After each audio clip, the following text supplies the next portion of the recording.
so. All right. So we will indeed make it so. As welcome everyone to Nerd Immersion, Princes of the Apocalypse number 13, guys. Hopefully this is not an unlucky episode for you guys. Us unlucky? Never. No. What if you guys were unlucky? I think the last time we were unlucky, didn't we bitch slap that in the face? We did that, didn't we, Ted? You No, did. last time we were unlucky, Britt wasn't here. I showed the fuck up though. Yeah, she that's did. true. She showed up.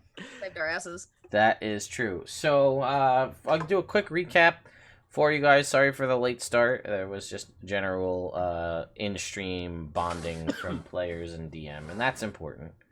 So we got that out of the way, and here we are playing Dungeons and Dragons. So not really much in the way of announcements that I have to throw out there. Just if you saw me at PAX East, if we got to play together in any of the D&D games and any of that stuff.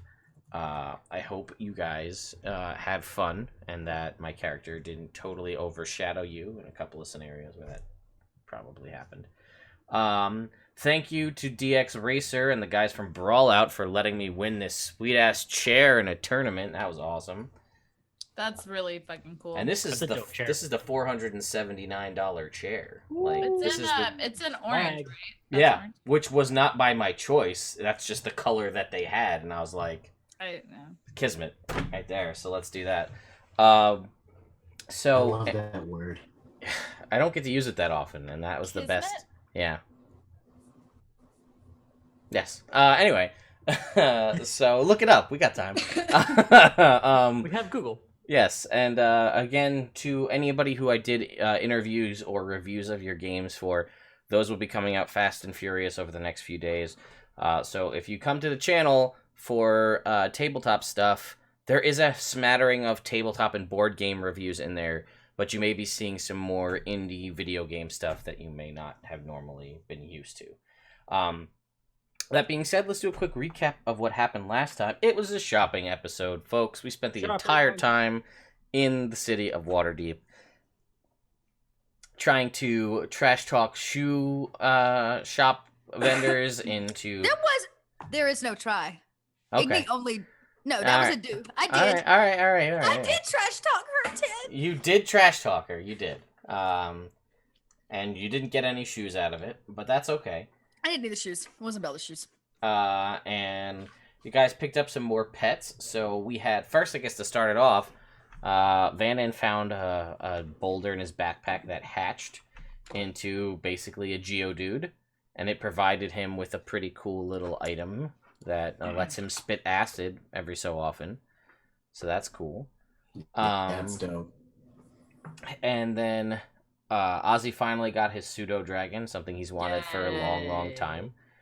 Vanan picked up a Tressym, so now he has a cat that can see invisible things and is immune and can detect poison. A flying cat. Igni stole another cricket, but it was a very special geisha cricket for Mr. Cricket. For Mr. Cricket, so Mr. and Mrs. Cricket. That's right. What does the geisha cricket look like?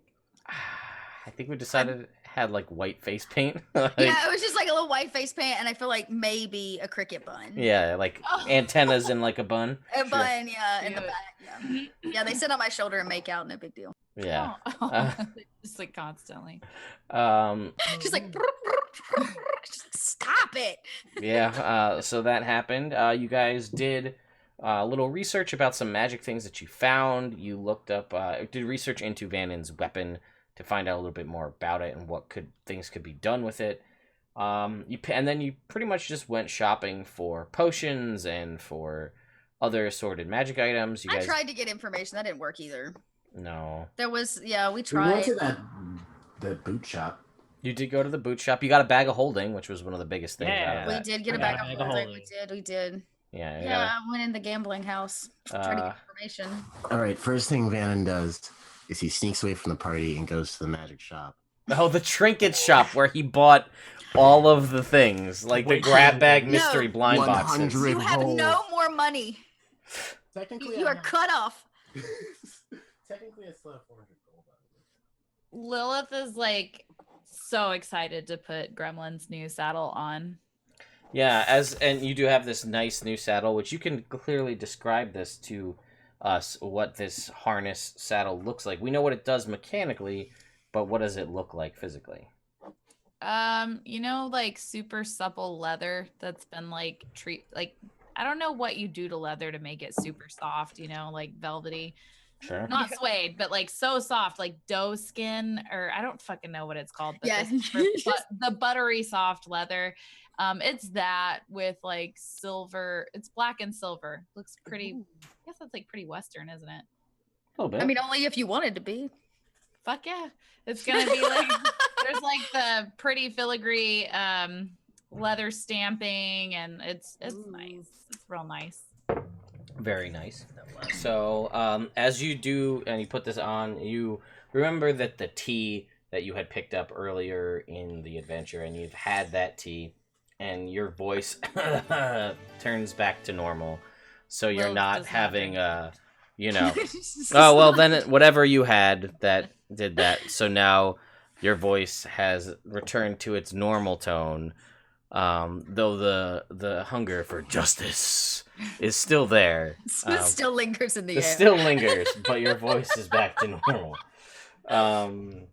She takes a lozenge. Yeah, there you go. Whatever the case may be, and you are back to normal. So I guess other than you did find a magic shop that was full. It was more or less a trinket shop that had all manner of like grab bag blind boxes that you could get, and Vanan bought a whole bunch of stuff from there. Yeah, but it was like useless. All of it was like, okay, what did we get here? I'll read you off the list. Read us the we list. got a comb, a tiny bottle with a plant inside of it, a fork, a flag, a hollow stick, a carved claw talisman, a book with really thick hide, bound with really thick hide, pixie wings in a jar. We had 2 of those. We did a vial of some kind of black liquid. Yeah, you bought all of those things, man. Okay, well, don't downplay him too much, because they did things. Those sound like magical, So the comb says, the wearer. Yeah, they are magical. The comb says, sea creatures aren't hostile to the wearer. We don't know what the tiny bottle with plants inside do, except for be really cute and hipster. Yes, that's about it. Are they air plants? Yeah, sure. Yeah. The fork is something about eating like bad meat or carrion. Yeah, you can eat carrion with this fork and you don't get sick. And then anything written in the book, animals can read.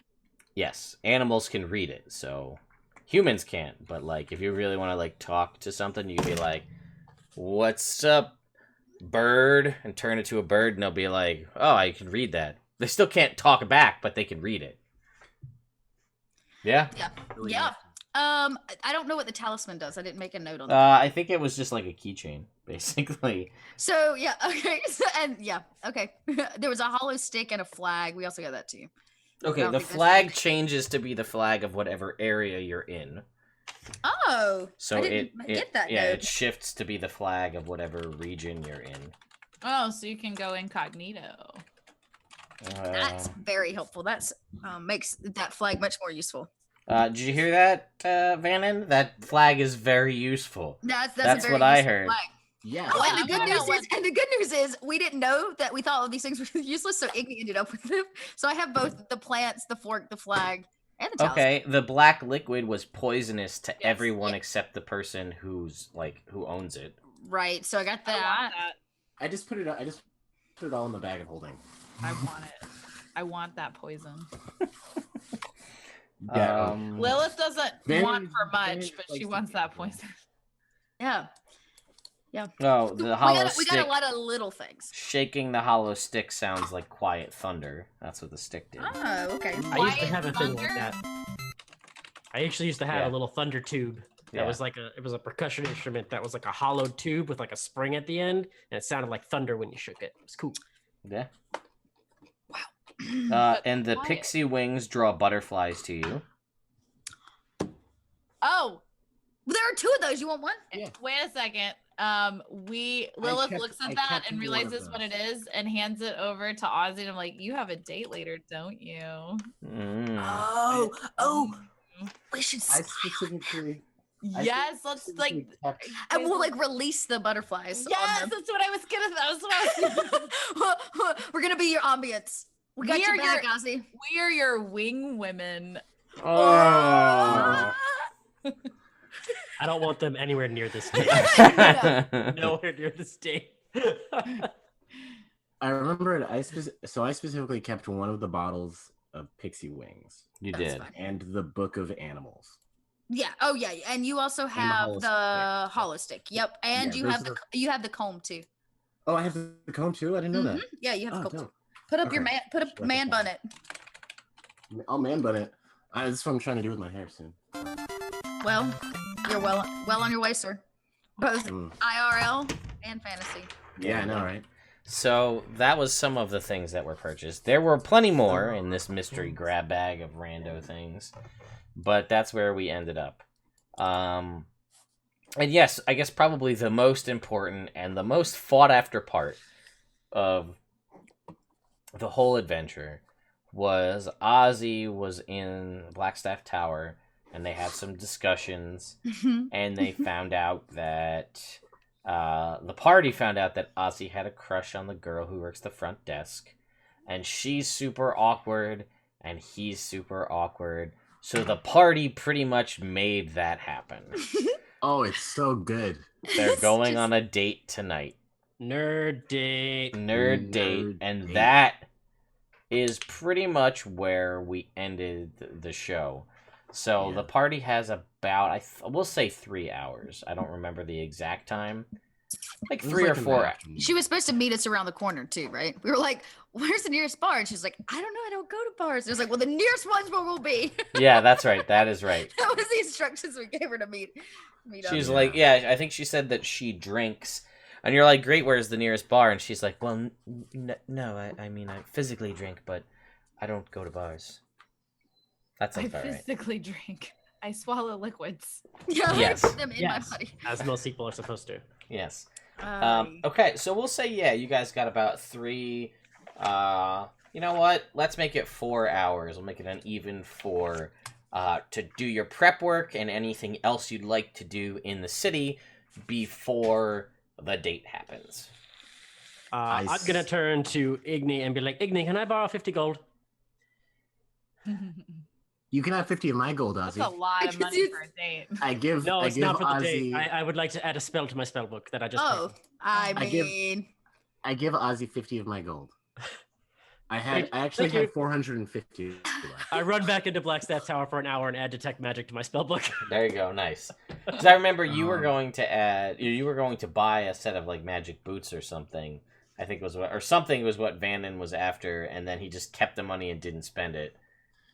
Yeah, no, I still haven't gotten a chance to go to one of the shops that would have one of these. Oh, right, you were gonna look for the gems. That's what I'm doing.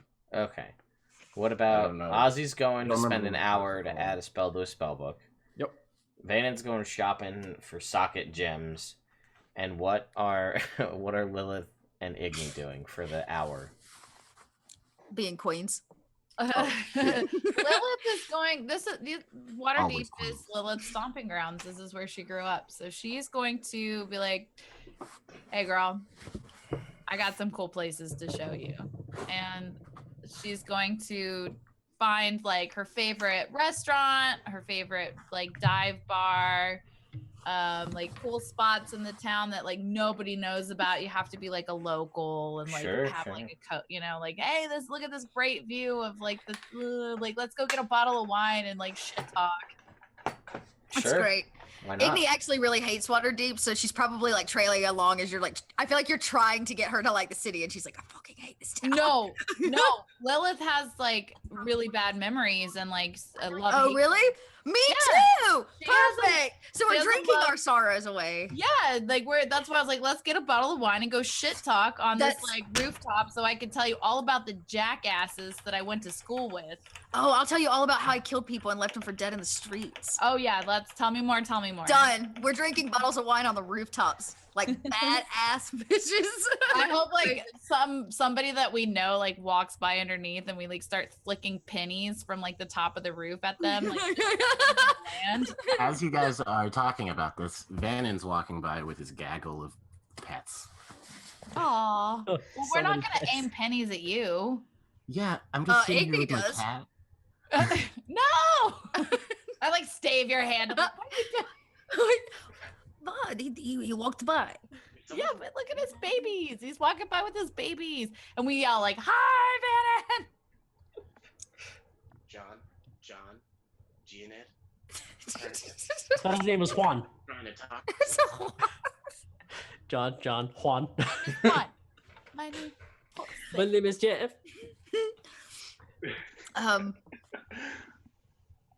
Okay, so Vanan keeps on walking by.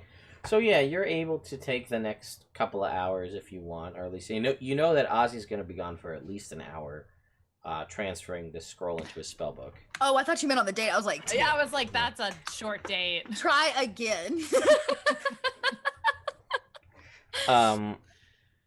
No, what I meant was the copying of detect magic into a spell book. That's going to take an hour. Yes. Yep. So you've got at least an hour before you can start trying to do whatever weird montage you want to do to get him ready for his date. What? Did we agree that we're meeting? You didn't. We so did. Oh, you did. Oh, I we guess. had to. If we're gonna get him ready for a date, I'm stoked. Yeah, that's gonna be. I'm sure Ozzy would have been like, "Oh no, it's really fine," and we're like, "Oh hell no, you're Oh not. no. We're here, whether you want us to be or not." Ozzy. Yes, so wait, I'm still in Blackstep Tower, aren't I? Yes. Well, no, but before you went to Blackstep Tower, we Uh-huh. certainly somehow managed to find out that you had a date, and we told you. We done told you. Oh, you were there. You guys We- instigated we were the there. date. We said Oh, when we were we there. Got got me the date. Oh, Yeah. word. We were Okay, tight. instrumental Yeah. Oh, in the okay. acquiring Sorry. of the. I think Ozzy's gonna open up to some. No. This is No. a group effort. Okay, well then we're gonna help. We're gonna powder your ass for this fucking date. It's true, but Oh, I just- would not touch your ass. Just so you Well, know, I mean, the Please figure. don't. No. we kind of No, Lilith is attributed like, it's a- everything we've done to him. We were like, he's done all this crazy shit. So yeah, we tell you go get your spell, then come back. We get drunk and then we're gonna prep him for his date. Oh yeah, Oh, you remember? You know we that are scene in wasted. the Beauty and the Beast when Beast has got all the curlers in his hair, he's taking a bet. Yep, we're there for that. That's what's happening. Okay. So Ozzy's learning a spell. Yep. You two are getting drunk and throwing copper pieces at locals. And being general just degenerates in the big city, I guess. And Vanan goes off shopping again. Yep. Looking for a type of gemstone to socket into his weapon. Correct? Yes. Got it. Mhm. Okay, so there's a handful of jewelry shops, I believe, that that Blackstaff had sort of pointed you in the direction of that you might. Well, I think you said that you could look for gemstones, but like at a jewelry shop, but that might not have what you're looking for. Yeah, if I remember right, he said that I could look in a gem shop, or a magic shop that has gems, or I could look at like high-end weapons shops. That might have stuff that are They would so- have, and they would be more likely to have that kind of stuff.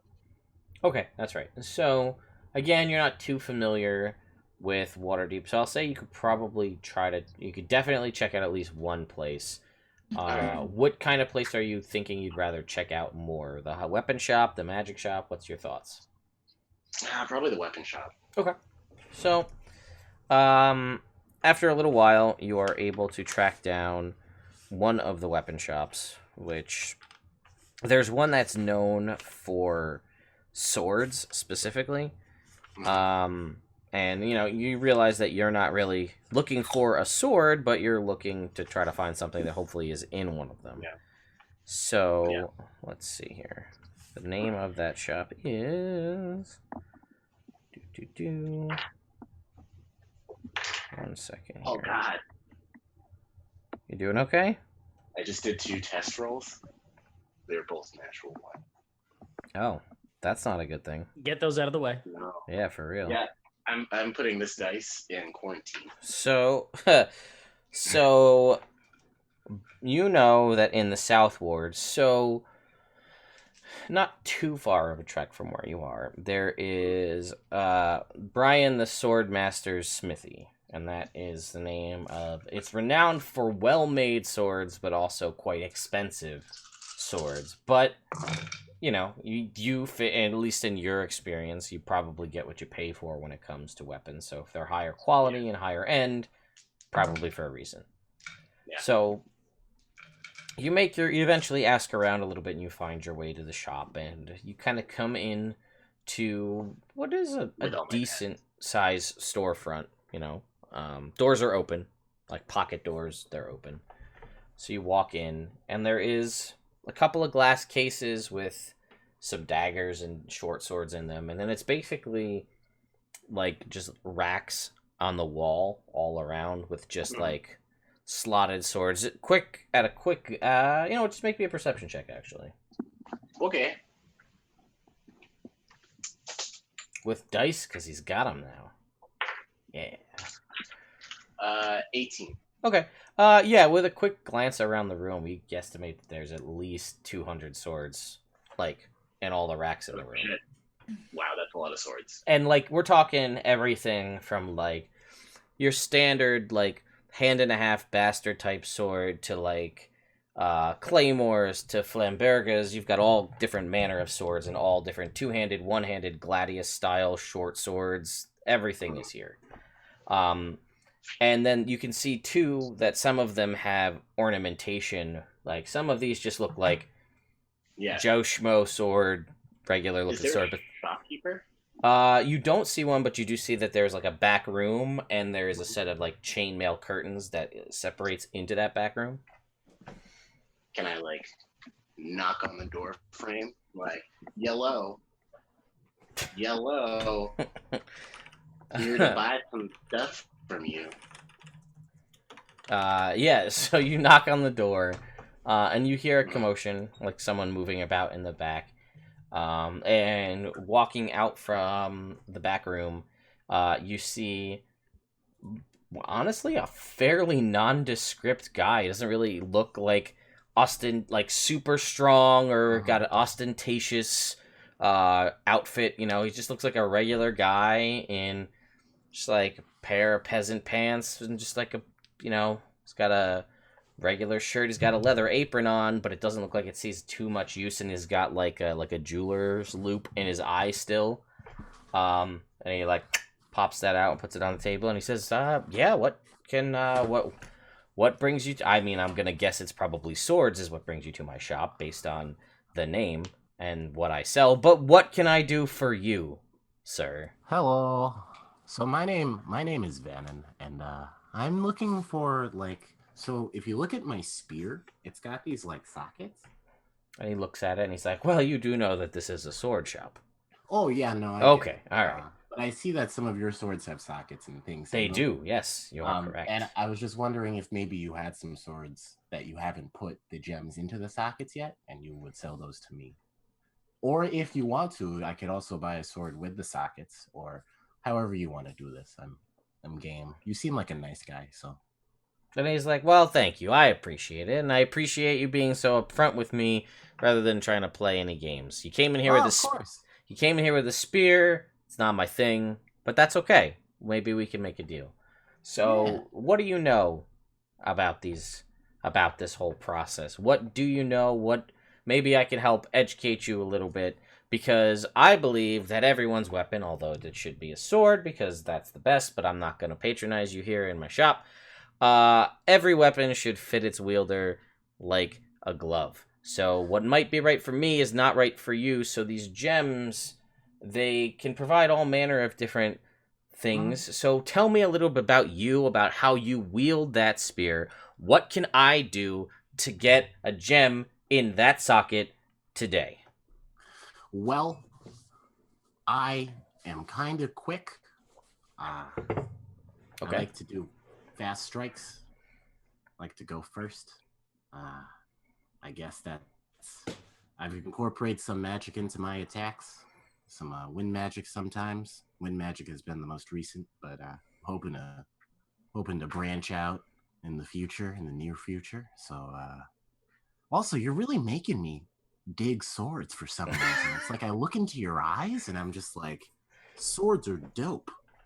And he's like, so well, I also want to buy a sword if that's okay. He's but like, I am looking at this spear is important to me, and he says, well, I have been told I'm quite the salesman, but anyway, he says, hang on, and he comes out from behind the counter and he starts like pushing some like center racks off to the side and like sliding some of the shelving units out of the way. And he's like, 1 second. He goes into the back and he pulls out like generic training dummy on a stick and like sets it in the middle, clears an area, sets it in the middle of the shop. He says, you say you like to be quick and you say you like to do all these things. And he says, if you are feeling up to it, I don't mean to put you on the spot. Would you mind showing me?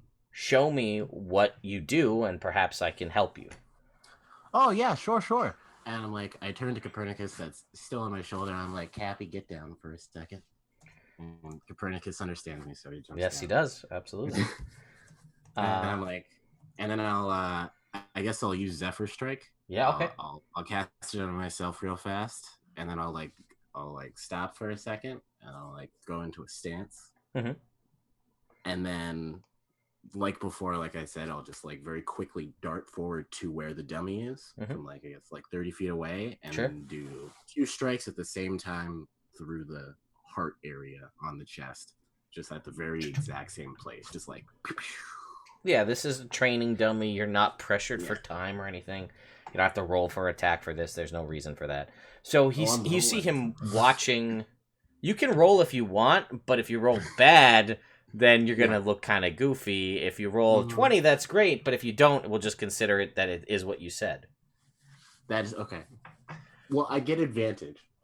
All right. Because the dummy hasn't acted in combat yet. Sure. Well, no, because of Zephyr Strike. I know. It's up to you, so man. I might as well. All right, let's see. I'm going to roll the one that gave me the natural ones just now. So okay. All right. Let's see if it's my God, I actually got a natural 20. All right. Well, then shit. All right. Roll it again. See if it's another 20. Yeah. All right. That was a 9. So okay, that's fine. So yeah, even cooler than you could describe it in your mind. This happens, and you see the whole time, like out of the corner of your eye, because of your natural 20, he's watching you with a very analytical eye, and you see that he actually does have. He put down, and he does have a different. Like this was the jeweler's loop that he had was very tiny and kind of very like focused. You could see.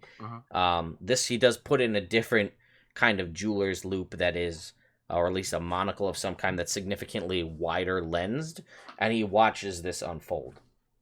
And he's very, hand on his little bit of a beard that he has, and he's seems to be observing and taking in every aspect of what you do.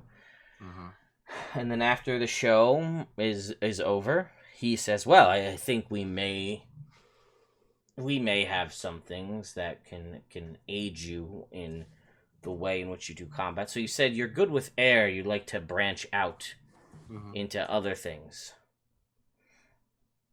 Okay. And you see him looking around at all the swords on the wall, and he's thinking about some of them. And he goes over and he picks up one sword off of the wall, and you notice that the sword, surprisingly, looks to be, it is like a bronze sword, but the blade is pitted. Like it looks like the blade, it looks shitty, like it's holy and it's rotted, and you see that there's a green gem in the pommel. And he says, and he walks over to the training dummy, and he says, "Well, I have this sword, perhaps we can repurpose it." And he swings it at the dummy, and as it hits, you see that the dummy begins to corrode, and acid begins to eat away at the dummy.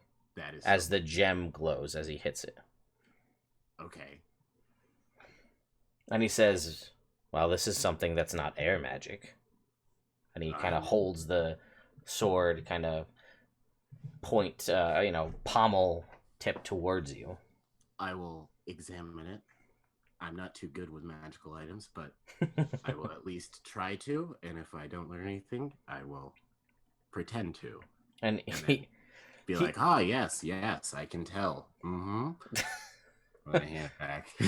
He looks at it and he says, well, I know you're looking for things for your spear, and I don't have any more of these particular gems. And he points at that emerald that's there, and he says, but I could be convinced. You seem like a nice fellow. I could extract this one from this sword, and I'll put that one back away for later, and we could potentially socket this into your weapon if that seems like a thing you might be interested in.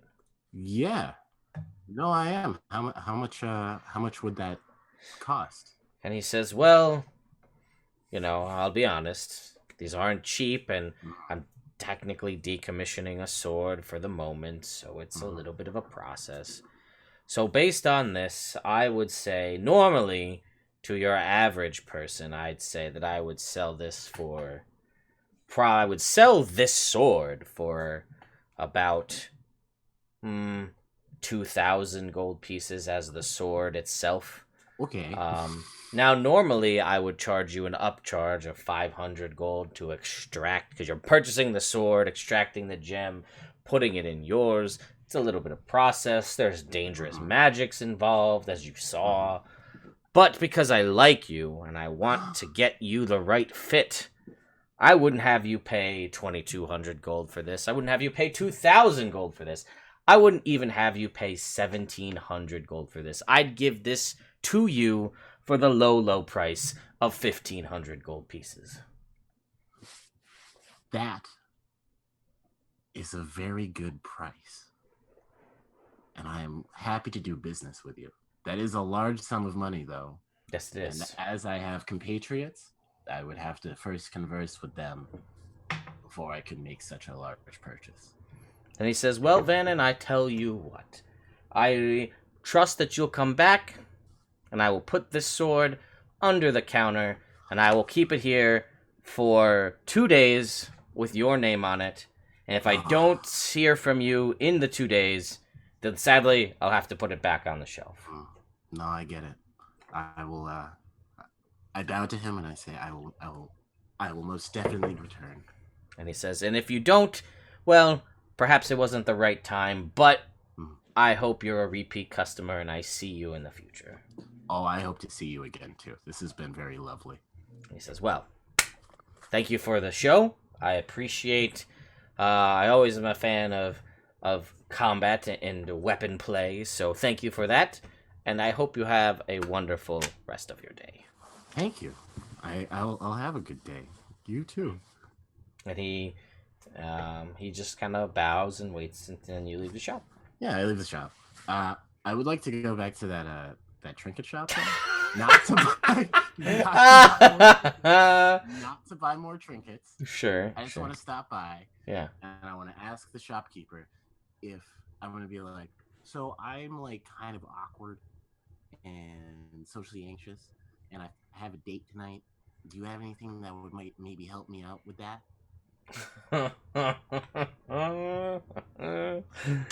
Oh man, this is aphrodisiac. Wow. Fucking wingman. All right. Let's see what we got. Hang on. And he says, "Well, you obviously could draw from the blind box and hope for the best, but let me see what I have. That's a little more." I look at the blind box for like 30 seconds. Say no, Igni would kill me. We have a scroll of confidence in there. Yeah, is there a scroll of confidence? He looks around and he. Careful, that's gonna make me think of that scene in like Spider-Man 3 when that. Remember that atrocious scene where he's God. Walking, like emo Peter Parker. I spent a lot of time trying to Tobey forget Maguire. Yeah, you don't want that scroll of confidence because that's what I'm thinking. Ted's gonna make you roll a d20 for that one. Let's see. So he'll pull out. Basically, he'll like go into the back, and try to find something for you. Mm-hmm. And he comes out with what looks to be And he says, I know that this might seem a little strange, but this here, and he's holding what looks to be, to you, a horseshoe. It looks like a horseshoe on like a leather string. Yeah. And he says, I will give you this, and this should help deal with any, well, for a time, remove the, let's see, how should I say this? Remove one's fear and make oneself quite confident in their own abilities. How much? He says, well, that was easy. All right.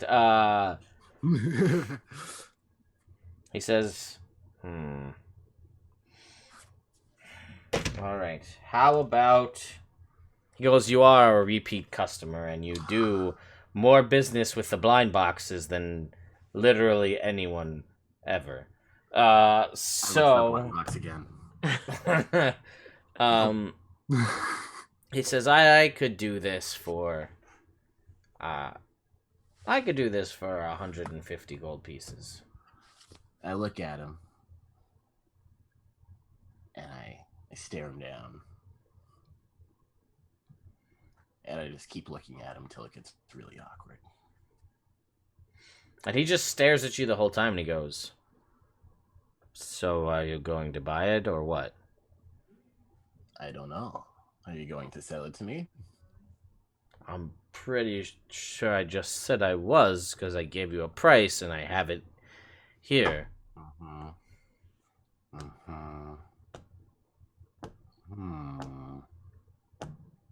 I mean, if you don't want it, he starts to go put it away.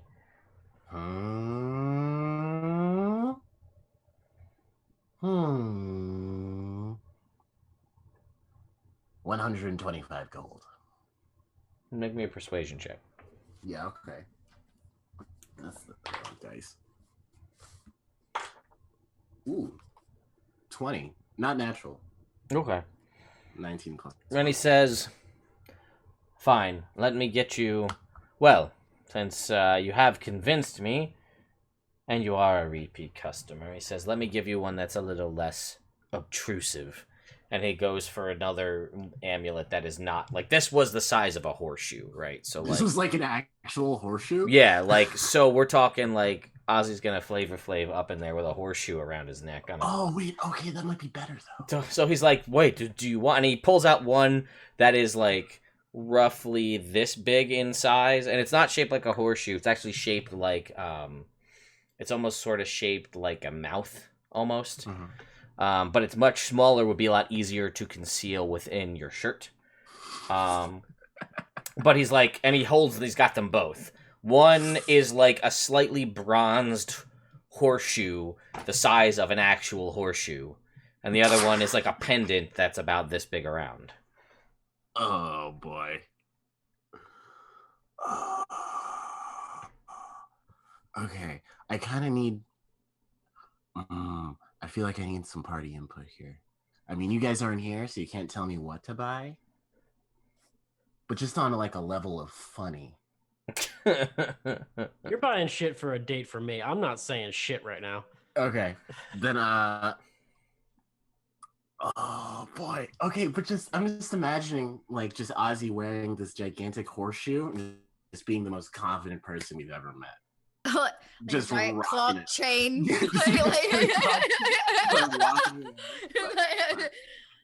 I'm the best.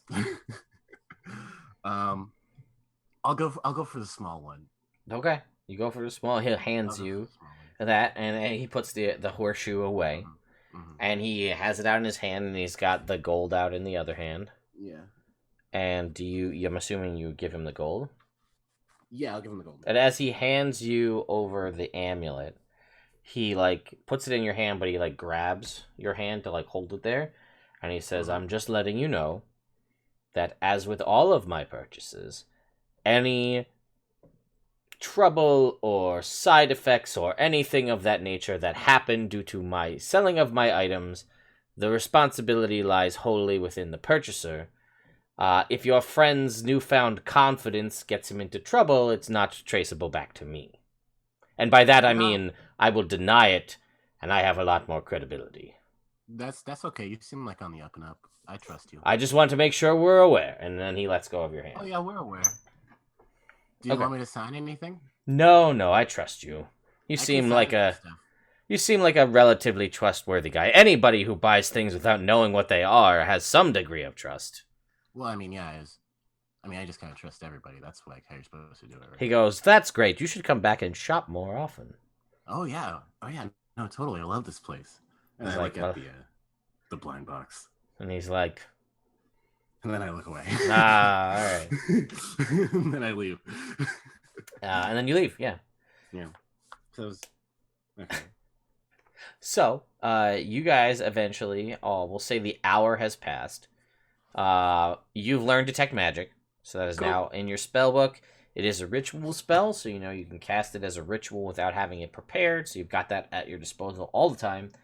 And then you two come walking back, probably buzzed, I'm gonna say, and down a few copper pieces.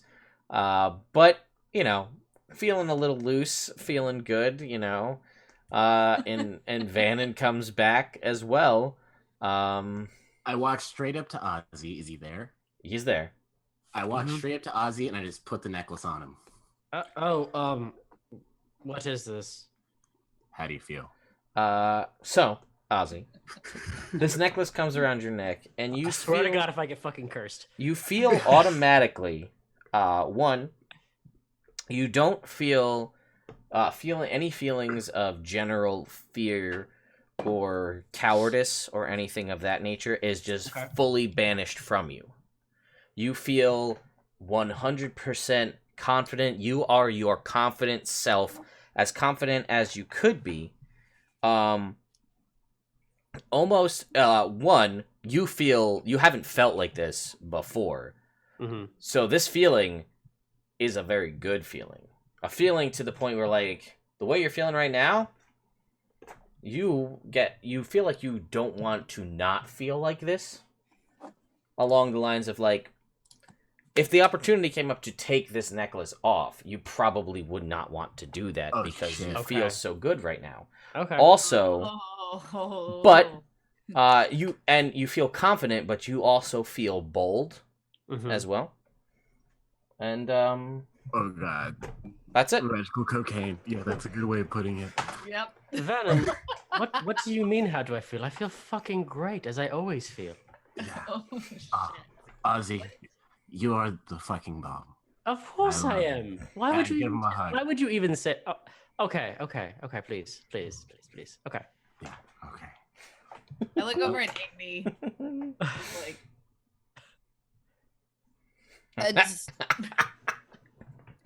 I don't know what to say. Ozzy, you should poof your chest out. Be, you know, confident.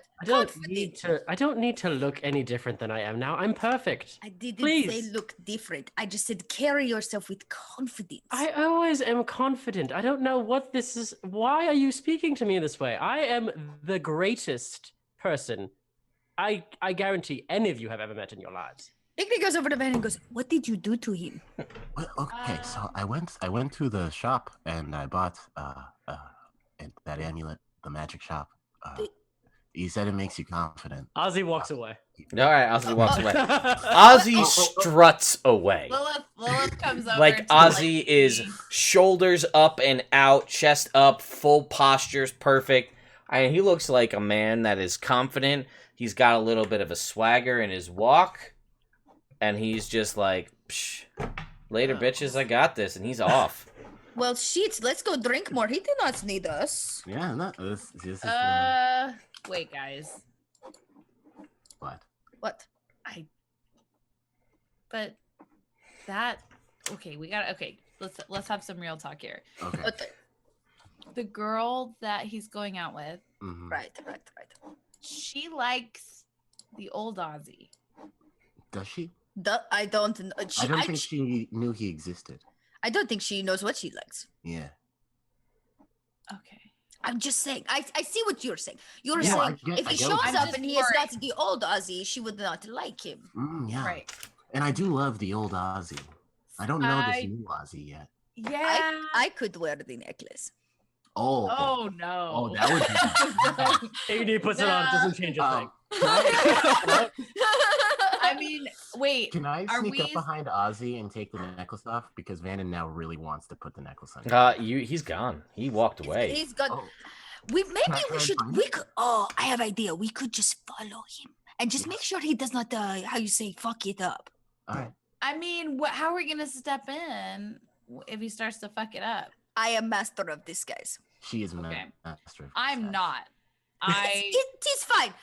There are 1,000 ways we can. We are the him. dancing Are you gonna- Johns. We are the dancing Wait, you Johns. guys, What? I've never been you- in disguise before. You always. Do you want to be the third member of the dancing Johns? Yes, I do. Lilith is in this rare is the form. best. She's not normally. She's like very serious about things, but she's buzzed. She's buzzed. I'm writing it down. And she had a You'll show really me good the time with dancing Johns. Igni, like throwing quarters at people. So she's like, I want to Feeling sass. you. Yeah, super sass. Yeah. Okay. Wait. We could. How you say? Go. We could also go to dinner as couple. Just make sure he doesn't. Yeah. You know. We can Oh dance. yeah, I'm down. We can sing. We have a three-way date. Okay. Here's how this works. Igni reaches. Wait. Bannon. What? You talk to your little pets, right? Like they understand you. Yeah. Now we have even more eyes and ears. Oh yeah. It's true. I mean, they don't talk back. They understand me. But they I can don't want you like to think I'm not crazy. no. That's Well. so crazy. I would love to be able to talk to animals, like for Igni, real. do For you real. have something to say? I have all the things to say. Okay, we can talk later. I think. You could. Oh, I have idea. Okay. Igni like Okay. reaches in her backpack and pulls out. Your like geode is just like there. Mhm. Okay. I reach in the bag and I'm gonna disguise the geode as a feminine, like wig, lipstick, the whole nine.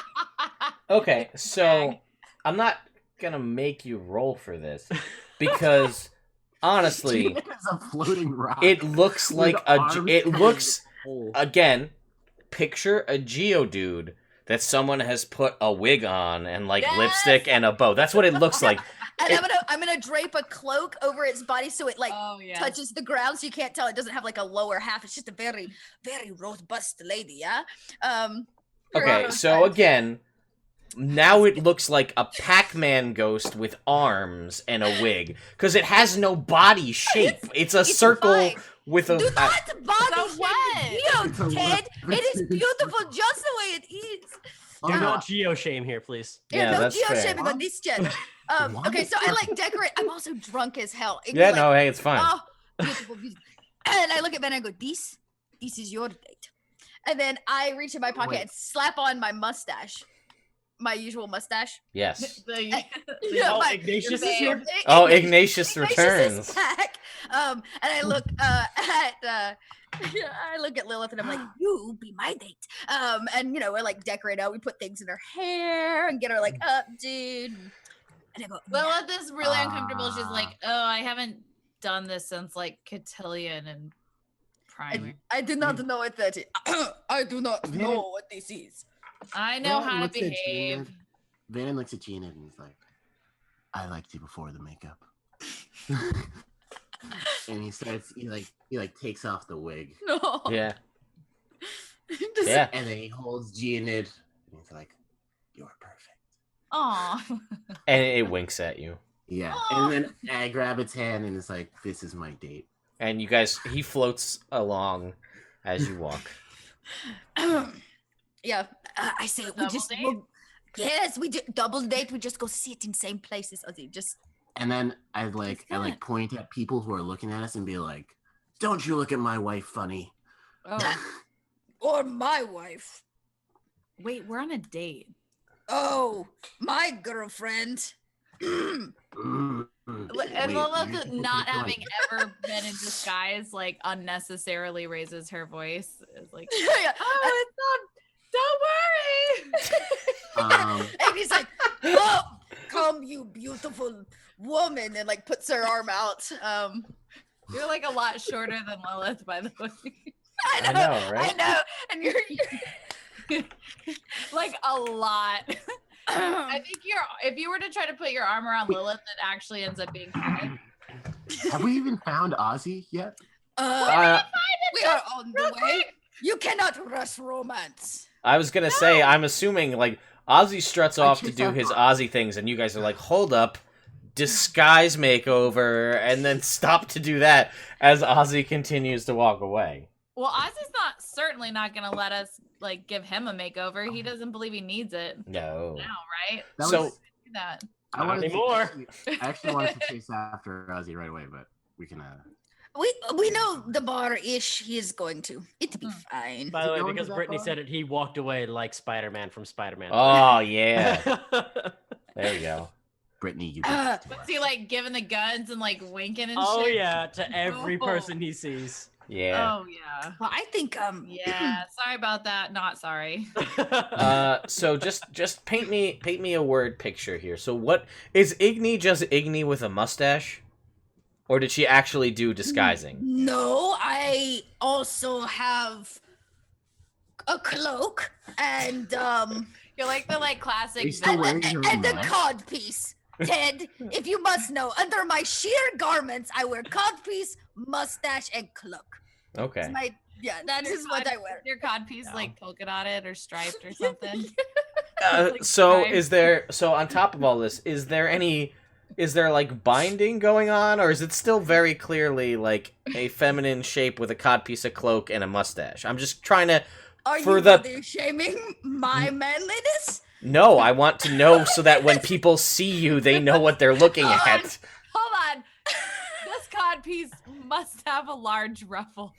It's basically like that frilly thing that goes on your neck, But it's That's around so the cod piece. but it's like I now fully believe that if this necklace was put on Igni, nothing would freaking happen. Nothing Yeah, would change. yeah. Nothing. No, okay, all right. All right. You want a description? Here we go. So, like, in all of the bustiness, I tuck some like ruffly type things to like make it look like a poof shirt to cover Sure. the cleavage. Right. Yep, okay. Okay. I do also ruffle my cod piece, and As and- one does. as one does, Gotta ruffle that up.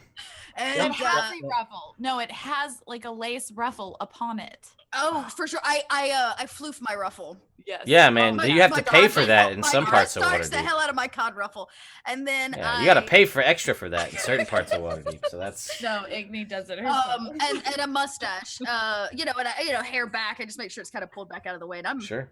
in it to win it. No. Hey, I just want to make sure because I'm trying to judge how people are going to react to this. I And- look No, fancy. Lilith, do you want me to roll, or would you give benefit that Lilith's knowledge of like she's nobility, so she's gonna be savvy to the trendy, Sure. high upper echelon Hmm. like fashion of things. So, can Lilith use her knowledge and experience with this to dress as like high fashionable upper Waterhavian fucking nobility? And Lilith is going to use that knowledge to like put Igni's unique Igni. She looks at you and she's like, "You are a fine artist. I'm dating you. You're from Yartar. Oh, You're from Yartar, and Yartar. you're here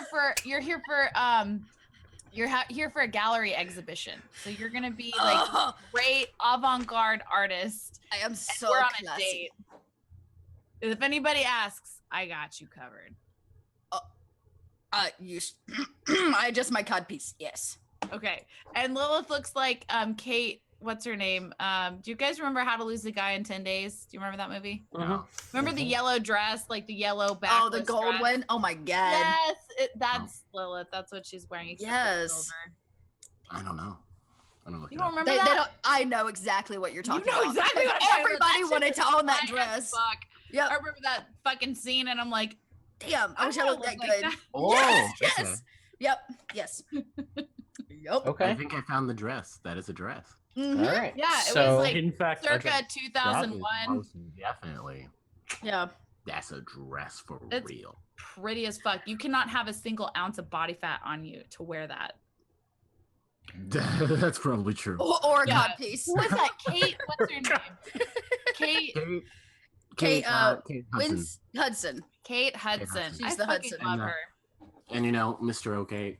All right. Matthew McConaughey. Yeah. So, you guys take this time to get super fancy. Yes, and I will absolutely, because background features the background feature abilities almost never come up unless they're like the one for like Outlander that lets you always find food and water when you're in the woods, which just like is always relevant whenever you're in the forest.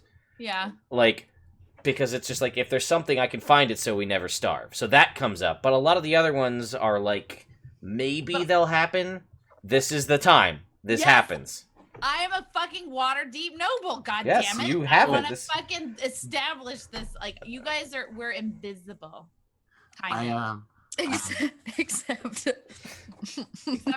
But you're with me and people know me. People know true. me. And I am brooding artist type. Yeah, exactly. You're the weird artist. Like you could probably get away with like a German accent, like German expressionist, like Dada. Yes, Andy Warhol and Lilith. Got it. So that's what we got going on here.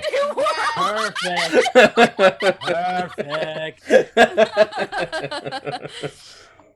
That would be a hot date. I'd be there for that. You will be. I am there for that. You are there for that. So what is Vanan? How are you? What are you doing with Vanan? Are you gonna try to help him too? Do you want to dress me up? Are we on a like triple date? Do we want to do a 3-way date? Because I could get a big date. I have a cloak feeling crashing like his with the date's fur. a bad idea. Hold on. Wait, hold on. Is Here's it? the idea. It- What if I had like a big cloak with like fur fringe, right? Wait, what happened to Geode? I do have Janet with me. Or my dates could be all my pets. I'm down for either. Can we stack all your pets in one cloak? Oh my god. Love it. Yeah, sure. Like We're gonna little rascals the hell out of this. Oh, yeah. Actually, I'm gonna. We put them in one big trench cloak, which we own. Don't we own The what a if? blue? I'm gonna ask. That's my pets first that's because Lilith. I believe. Oh, it is. Yeah, true. you could use. Well, Lilith's wearing a dress. A very sexy dress. They could borrow the. They blue could trench borrow coats. Lilith's trench You- coat. By all means, can borrow the blue trench coat. I feel like Oh, we're in like a back alleyway, Yep. drunk as shit, and we Yep. think this is the best idea in the world. And we're like, 100%. We're Oh, okay. we're sitting in a You guys wanna know what fancy ass Vanna's hotel. Oh, now we're in a who hotel. pay for a hotel, not I. Vanna watched I have a room. Okay, sure. Oh. And it's like kind of just standing there like, wow, these guys are really drunk. Yeah. These guys got really smashed. Aren't And then I'm gonna chase after Ozzy. Oh yes. I'm just gonna go in the direction I thought he went. Okay, make me a survival check. Vannon Yep. is abandoning the plan. I was about to say leave we're the way. like trying to chase you down and like pin you down to put I'm you not up on your abandoning any face. plan. I scratched my cod piece. I walked through town. Are we, like, arm in arm? Yeah. I've like given you my arm. I feel like I'm like the short little artist. Yeah. But it's now You're like tall, genuinely beautiful. worried about Ozzy. Okay, so you guys are strolling about because you're trying to put Vannon's pets in the trench coat to make his date, and you're like, oh, we're gonna start making Vannon look all fancy no. too, and then he runs away. Where did the Vannon go? Or I he's leave behind John. which one? Well, we all just the vines. stacked the Johns. The Johns are on top of each other. No. You didn't put him in a trench coat? Igni, Fannin will probably be able to get these animals in line way better than we. Let's just go get another drink and figure out what bar. Fannon's resourceful. He'll know where to find us. That's true. I mean, it's true. Lovely date. Shall we get libations? Absolutely. Oh, she laughs like And really. I like join you. We're just like laughing. Making a scene in town. Yes. And Lilith like has to remember to like raise their voice whenever she's talking. It's real awkward. So we let's go to like get a charcuterie board and Sure. Well, yeah. like, What is that? I'm down. yeah, Where we'll is get Ozzy? with like cornichons. Well, Yeah. he's probably at the bar by now, right? Like we're gonna meet him at the bar. Is what Well, I no, suspect. there was still 3 hours left hours. She until you walked guys out. went to date. No, 3 hours you left. said he spent an hour. Then he went away. We No, drank. no, for no, an hour. no. He went away for an hour, and you drank during that hour. Right, and then he came back, and we spent some time like in the. And then he threw the necklace. Then on he me threw and the I walked necklace off. on him and walked away. I mean, I guess So we I still assumed have he was like an going to the hour to bar. burn, right? You have 3 hours or 2.5 hours. Right now, Come the on, sausage it took is like an worth hour to a get ring. dressed. He said 3 hours. Right. plus You an hour okay? and So a half. okay. Hold on. Two. So let me It rephrase. took an hour for. It took an this. hour You for guys you an two to hour. get dressed. So Ozzy's been gone for an hour at this point. I would have left way before. So that's fine. So Vanan left 15 minutes in. He left Geonid there, or John, or both. Oh. Geonid and John. Geonid and John are the collection there, of Johns. and then Copernicus Copernicus is with you. Yeah. So you guys are like, let's get dressed. Vanan listens to this plan for like 5-10 minutes, and it's like, here's these guys, and then pieces out. So Ozzy's been gone for 15 minutes. The remaining 45 of this hour, you guys get dressed and are like, we've got an hour before Ozzy's date. Let's go get a charcuterie board and have a drink and blah blah blah. So that's what happens. Oh, Yeah. okay. See. Love it. So We'll be there when Ozzy, they get there. yeah, Yeah. sure. One can hope. One can Anyway, hope. We're gonna just assume that we all know where Ozzy's gonna take his date. that is what you are assuming. Yep. So Lilith Vanan, has good knowledge of all the finest restaurants, and we'll be like, okay, we have 5 different locations that are possible. Okay, Igni, are you listening? I am all ears. Where's Vanan? Vanan's gone. Bennett has Okay. left us. It is Vanan's just not here. us. Okay, so here are the 5. We're gonna go, and are you with me? We're gonna get a glass of wine. We don't have to drink all of it. We can't drink all of it. We're gonna get like kind of tanked. So we'll have a couple sips. We'll wait, like be cute and laugh obnoxiously. And if we don't see Ozzy, we'll move on to the next one. These are the 5, okay? The 5. Well, there's like 5 that I know of. Right. Oh, I see. Well, again, as a reminder for those of the people who are unaware, the internet or the players, Waterdeep is akin to Manhattan, right? So like 2 million people split up rather than like 5 boroughs, which is all of New York. It's 5 wards, right? Dock, North, blah blah blah. So just to throw that out there to remind everybody It's that huge. as in a New York scenario, if you live there over time, you will develop, oh, I know about this place, which, you know, is not like in the Zagat guide, like, oh, this is the best bar. This is like, oh no, I know this place. Like, to paint a scene. So Vanan, you left. You guys are doing your thing, getting ready, gonna go get drinks, scope stuff out. Vanan, make me a survival check to track Ozzy. Yeah, and I'm gonna be like Copernicus. You know Ozzy, right? Fly up over the buildings and see if you can find him. I'm gonna try and track him down here. Don't go too far away. Okay, so Sweet. Copernicus will take off and fly up, and I need you to make me a survival check. Sure. Ooh, okay. So What do you think it was? I'm gonna say that was a 1. Yeah, it was. Great. So that would be what now? That'd be a 1. Plus what? Well, if it got a plus, it'd be +5. So it'd be Okay, a so I 6. mean, again, because a 1 on a skill check isn't an automatic failure, but likely it probably is.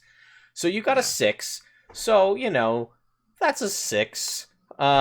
You're like, as you're tracking through the street, through the cobblestone street of Waterdeep, you're like, people have definitely been here. I know that for a fact. But you can't parse out Ozzy's footprints, mostly because it's cobblestone and footprints don't really happen there. So you're relying solely... So Copernicus can make me a perception check. He's really good at that.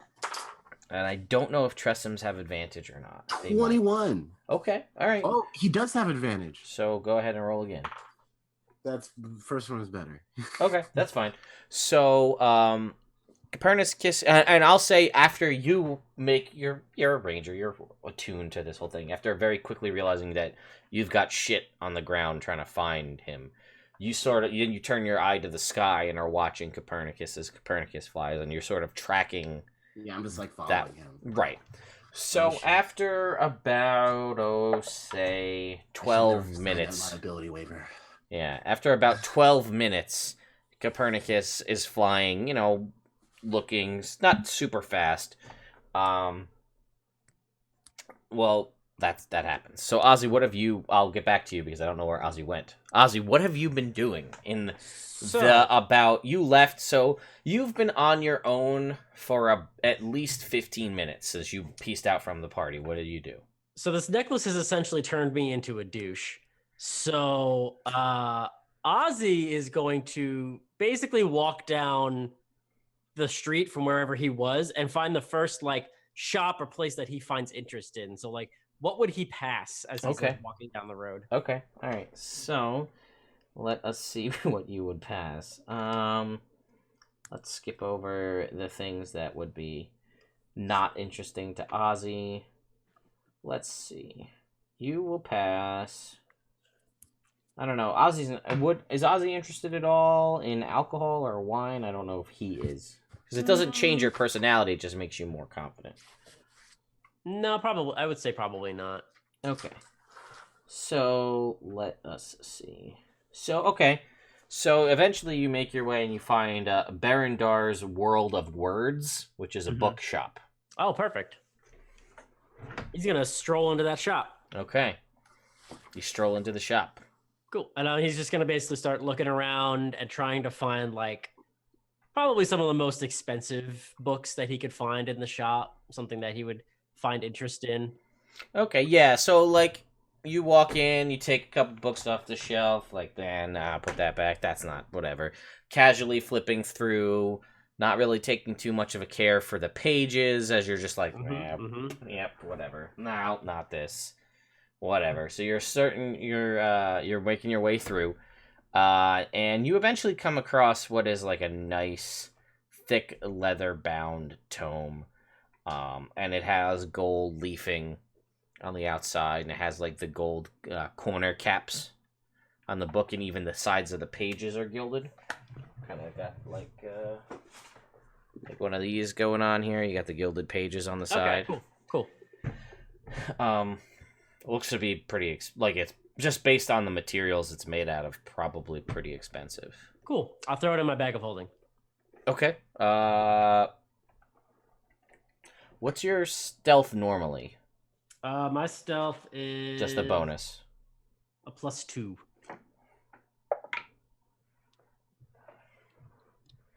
Okay, so your passive stealth is a 12. Yeah. So let's see what the shopkeeper's passive perception is, and we'll see if they notice. Well, let's find out. This will be hilarious. Commoner passive perception is a 10. So you're just whoop, and it's right in your bag. Nobody in the shop notices. Cool. And yeah. I just keep walking around, see if I see anything else of interest, and if I don't, I'm just gonna walk out. Yeah, nothing seems to catch your interest. And the fact that you were able to take that book, just toss it in your bag, and walk out doesn't seem strange to you, because you know that it's you. What are they gonna do? Come on now. Who's gonna stop me? Who's gonna stop you? And what would they even do if they could? And you just stroll on out Spider-Man 3 in your way back down the street. Yeah, that's it. Basically, you're muted, by the way, Davis. If you were saying anything, still muted. There you go. Not talking to you guys. Oh, okay, gotcha. Oh, okay. Yeah. So you start heading down the street. This was a terrible idea. Do you do? What else are you doing? I guess I'm gonna take a look at the people around me and see who I see. Start people watching for a little bit and see if I find someone I find interesting. Okay. Yeah, you're looking around for a little while and you see a couple little kids go running by, chasing. One of them's got the the ring, the hoop with the stick and they're like hitting it down the cobblestones. And there's like a vendor who's got like a cart, and he's basically selling. Make me a history check. 25. You're like, I know what that is, whatever. It's basically tacos, right? So it's like Ooh.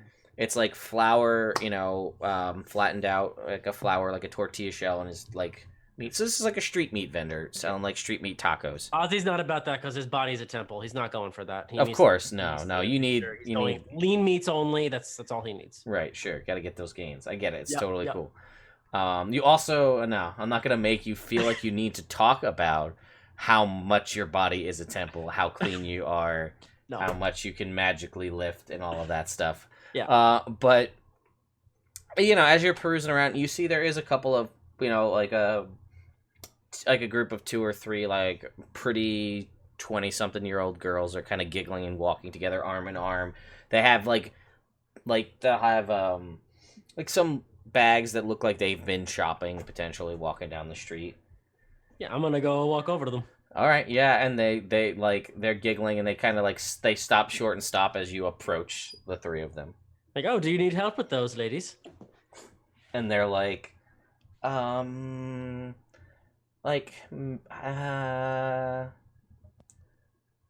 know. I think we're all right.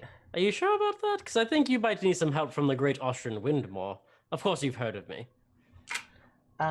Make me a persuasion check. 14. They're like, and one of them like twirls her hair. She's like, "No, I haven't, but I'd love to know more." And the other girls are like trying to like stop her, and she's like, "No," and like bats them away. Well, of course, let's go for a walk, ladies. We have the entire street ahead of us. Let's go. And yeah, she sidles up next to you and like drops her bags to her friends who are now carrying her bags, and she's got like her arm in your arm, and she's walking down the street with you as her friends are behind her. Yep, that's it. He's walking with these girls now. All right, so you're walking, and you're basically whether or not. I mean, I don't know. Are you? I'm assuming you're trying to impress them. Yes, absolutely. And how does Ozzy do that? Ozzy would probably be talking about all of the feats he's accomplished over the time he's been traveling, and like telling them about the time he persuaded an ogre to kill a couple orcs, and how he single-handedly defeated an entire cult of an entire air cult by himself completely. Make me a deception check with advantage because you kind of won at least the one girl over, and she's like, "Guys, stop it. Listen, he's like really important or something." Oh, I just rolled 2 5s. That's a 7. Believe it or not, she's like, "Oh my god, you did really?" She rolled a natural 1. So, Yeah. and her friends are like, "Well, like, okay, I guess he's okay." And like they move up now with you, so you're sort of flanked by these 3 girls. Clearly, the redhead is the one that we'll be stereotypical, right? There's a blonde, a brunette, and a redhead. We'll make this a joke of some kind, right? They're walking down the street. So the redhead is the one who's most interested in you, and her friends are like there, but they're not like. They're starting to warm up to you because their friend is so into you. Also, Agony is still on my shoulder and probably also sighing. Yeah. You tell me how you, because again, you know that as you know, pseudo dragons are drawn to magic, right? Yeah. So you are inherently magical yourself. This necklace, whether it's unbeknownst to you or not, or I guess you have some idea that it's aiding you in some magical means, is also magic. And like the redhead's like, "Oh my god, is that a dragon?" It is. His name is Agony. And she's like, "Oh, that's so cool. Girls, isn't that so cool?" And I love Brittany's face is my favorite. She's dying. She's going to puke. She's literally going to puke. Oh, and then she's like, "Wow, how did you get a dragon? Did you?" Oh, I bought him right down the street, actually. She's, "Wow. I didn't know you could buy dragons. You must be really important. Of course. I'm probably the most important person in Waterdeep, honestly. And she's like, you did this. I'm sorry. I didn't think this would happen. So this happens, and we'll say this goes on for about like 15 minutes, and now like the girls, and the more you're talking, and you do, I mean, if it comes up, you do have a decent amount. You have some coin on you, which is not necessarily a bad thing. They're starting to like, the three of them are warming up to you, and at this point, Vanan, you get the high sign from Copernicus that it's seen Ozzy, and like I cast Pass Without a Trace on myself. Okay, make me a stealth check. What did I do? Oh, there it is. So that's like a fucking. Hold on. So it's plus 18. I got a 32. Okay, so pretty good. You're stealth. Granted, it is still during the day, so you don't have too much in the way of you're pretty much ducking and diving between things. And basically, as you kind of like, Copernicus is kind of giving you the scene up ahead, and basically you kind of move off to a spot, and Copernicus can come down and land with you, and you see this. You see Ozzy, like, just big ass smile on his face. He's got his arm around one girl, and now his arm around a second girl, and there's another girl that's kind of like walking there with him. She's got all the bags. She doesn't look the happiest, but she's still smiling. And he looks like he's living life, and these girls are like fawning over him, and he's just like casually strolling down the street, no big deal. That's what you see. Well, there might be some good to make out of this, even with what's happened. So I'm gonna sneak up behind him. Okay. And then I'm gonna try and just reach up, like I'm creeping, like I'm walking, and Yeah, like in the shadow, and then I'm gonna reach up, and I'm just gonna try and in one motion just pull the necklace off him. Okay. So when you get close, I need you to make me a sleight of hand check. Okay. Oh, that's not too bad. What is my sleight of hand though? Plus 5? 22?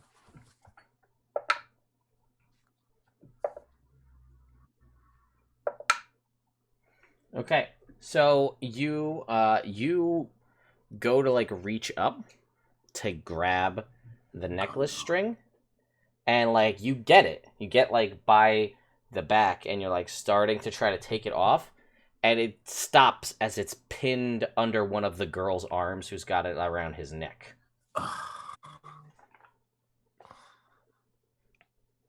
And now you're like behind them, like he's like walking, trying to like in their steps, not be seen. I'm just gonna be like, the things I do for love. I'm just gonna take out one of my short swords, and I'm just gonna cut at the string. All right, so at this point, Ozzy, you feel the tension on this, and the girl who's carrying the bags, and's like, "Oh my god, who are you? What are you doing? Are you drawing a weapon?" And like, and then Ozzy, you hear this, and she, you can see behind you is Vanan reaching for a blade. Vanan, what are you doing? Nothing. What? Nothing. Ladies, it's fine. It's fine. I know him. Vanan, what are you doing? Nothing. Please, don't grab your sword. Oh no, I'm not grabbing my sword. I'm grabbing my special. It's a. You've never seen this before, but you are so amazing and so awesome. I wanted to show this to you. Of course, yes. Well, I kind of told you about the whole, a little bit about my past, a little bit. Well, I kind of got this. This is really cool thing. You're so awesome and so cool. I wanted to show it to you. I'm gonna pull out my trophy. I'm gonna pull out a keepsake I have from from when some Vanan family massacre was going on, and it's a dwarven knife, and it's golden. I'm gonna be like, this is amazing, and I just wanted to show it to you. I was reaching for that, and I saw you walking down the street, and I saw you with these girls, and I'm like, oh man, of course, because Ozzy is amazing. Yes. And I just wanted to show this to you, and I wanted to give it to you. I wanted to trade it, actually, for that necklace, because that necklace is really cool, and I don't know. I'm interested. Vanan, I have to be honest. I don't think I want to do that at all. The dagger is very nice, and the dagger is very nice. Don't get me wrong. I see it from here. It's very nice, but but I've grown rather fond of this necklace, actually. Oh yeah. Yes. Oh, what's it? Why are you fond of it? Look at it.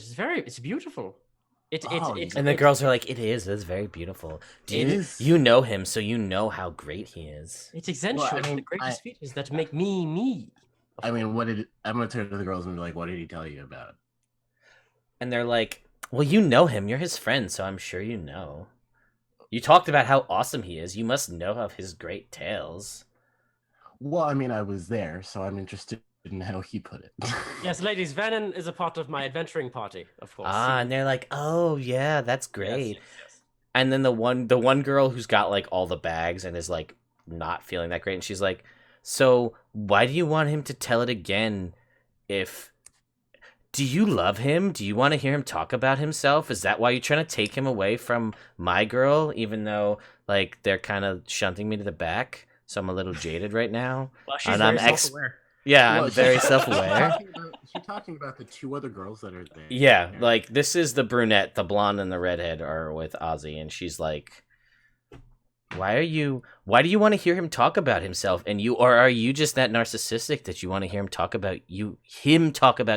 He's so great. Now you want to hear him talk about you and the things you did together? Please, do not hold a grudge on Vanan at all. Please. No. This is not his fault. I'm gonna be like, you're right. I'm sorry for being weird. This is all a misunderstanding. And then with the knife still in my hand, I'm gonna be like, Vanan, I'd be like, Ozzy, give me a hug. I love you. I'm very happy you're here. And I'm just gonna go in for a hug. Okay, Vanan. You do know that you do see that he has the knife in his hand as he's going on. But it was in I'm my like hand keeping already. an eye on it. And be like, you should probably put the knife away, please. Yeah, you're right. And then I do put it away, and then I go in for a hug. Okay, I'll accept the hug.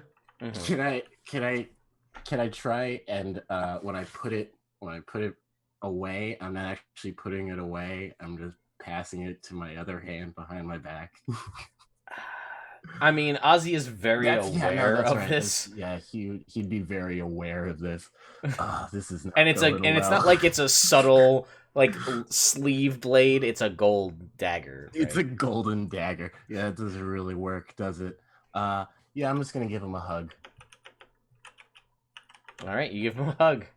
I give him a hug, and it's like, I go under the arms. Like one of those under the arms. Okay, yeah. I go under the arm, I'm hugging him, and then I'm just gonna try and break the necklace.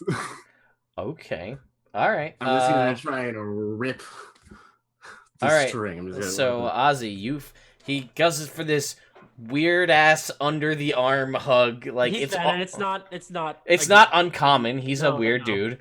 And then you feel him reach up, and Vanan, you do grab the necklace. So I'm gonna need you to make a. Let's see. I guess I'm trying to think. It's not because you're trying to do this relatively. You made a very poor attempt to cut it, and then like maybe Ozzy. Oh yeah. So make me a strength check. Strength check to see if you can't break this necklace strap. 19. Okay. Yeah, I mean the necklace it's a leather, thing, so it's not that strong. Mm-hmm. So yeah, you manage to break I hit my mic in with two hands, so you have both ends of it. Ozzy, you feel this, that he's got it. So he's got it So his arms are up under your arms, but he's broken it, and you can feel that he broke it, but you're also in a hug, and his arms are behind your neck. So he broke it. But it's still like basically resting on you, so it's up to you what you want to do. I'm gonna Misty Step away. Okay. Oh, shit. Wait, how does that... It's something that he's technically still wearing, so it goes with him. Okay, it goes with him. Yeah. But it's broken. When he lands, is it just going to drop to the ground? I would say, yeah, it would Misty Step with him away, and then, like, it was where it was, and it's gonna, like, start to slide down his front. So it's up to Ozzy how he handles that. I mean, I guess as soon as it starts sliding, I try grabbing it and, like, keeping it where it is. Yeah, so go ahead and make me just a dexterity check.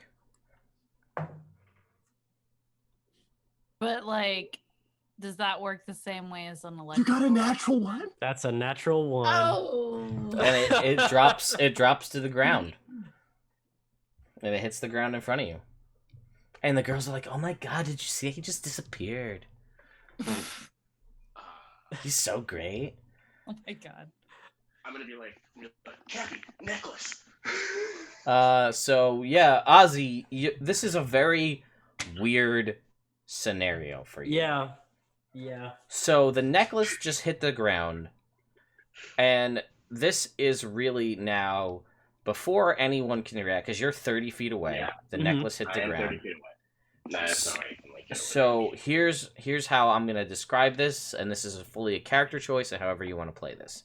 So, you know that the necklace had an effect on you. You know that. You also know how the necklace made you feel, and what you were able to accomplish in your short time with it. You can leave it on the ground and, no harm, no foul. You know what it was like, and that's it. But you know what it gave you. So I leave that choice up to you how you want to approach this. So this is a question I actually have for you. Yeah. What did I steal from the bookstore? Well, here's the thing.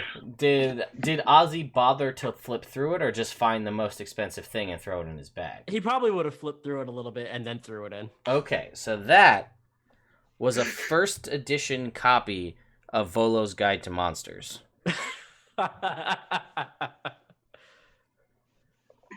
Okay. Knowing what he has on him and how prestigious it is, seeing the necklace on the floor and how it made him feel, he is definitely in shock. He is in complete shock right now and just standing there. Okay. So Vanan, you see this, the necklace, you see as he Misty steps away, the necklace drops. You see him feverishly fumble for it, miss it. It hits the ground in front of him, and then, like, staring at it. I'm gonna tackle Ozzy. Okay, so you run 30 feet, and you tackle Ozzy. I'm gonna tackle Ozzy. Copernicus is gonna grab the necklace and fly off. Okay, so I'm gonna need you to make a athletics check at advantage versus Ozzy's athletics or acrobatics at disadvantage. I'm in complete state of shock. Never mind. Then never mind. You tackle him, no problem. Yeah, you just take him to the ground. Yeah. And the girls are like, "Oh my god!" As they see you tackle. Brittany's reactions are my favorite part of this whole episode. I'm gonna turn to the girls and I'm gonna be like, the necklace was cursed. This happens when you have to kill lots of crazy stuff in your adventurers and heroes. All the stuff he was saying was true, sure, but that necklace was cursed. It's not a cool necklace. And then the girls are like, okay. And the redhead's like, so is he gonna be okay? Like, where are you guys staying? What? Ozzy, where are we You're staying? not there, Lilith/Brittany. Ozzy, where are we staying? Or Igni/Chelsea. Ozzy is mumbling under his breath right now, like, oh my god, oh my god, oh my god, oh my god. And Copernicus picks up the necklace and then flies off. Yeah. Now I'm debating. Now, let's say that. Does he What? have to? That is the most confident cat. I was gonna say cats are already assholes. Now you give a cat a confidence medallion, like forget it. Okay. Yeah. Anyway, so the medallion or the amulet has been removed, and you have Ozzy tackled to the ground, who's mumbling incoherently in like a PTSD shock type moment, and like the other girl, like the brunette, just looks at the other two and is just like, whatever, and just throws their bags on the ground and just walks off. Because they're still standing there, like, trying to gauge the situation. She's like, I'm done. You guys are weird. And she walks off. She's too self-aware for this scenario, and she leaves. All right. So I'm just on top of Ozzy, and I'm just looking at him. And he's mumbling under his breath. He's basically staring off into space. Be like, Oz, you okay? I fucked up so bad. I did so many bad things. What happened? Wait, What happened? Wait, Ozzy, what did you do? Vanan, what did you do to me? I didn't do anything to you. I just. What did you do to me? Well, I'm not sure. What did you do? I took something very important. I need to bring it back. I need to bring it back like right now. I need to go back to the bookstore. I need to bring it back. I need to go back. I need to bring it back to the bookstore. And I don't start getting up and I'm going running towards the bookstore. Do you let him get up? No, I don't. Like, okay. So you're like on top of him, pinning him to the ground as he's struggling to get up, and then the blonde goes, "Oh, I get it now." And then they walk off. They walk off and leave you two pinned, struggling in the street. That's exactly how I saw this going. Oh my god.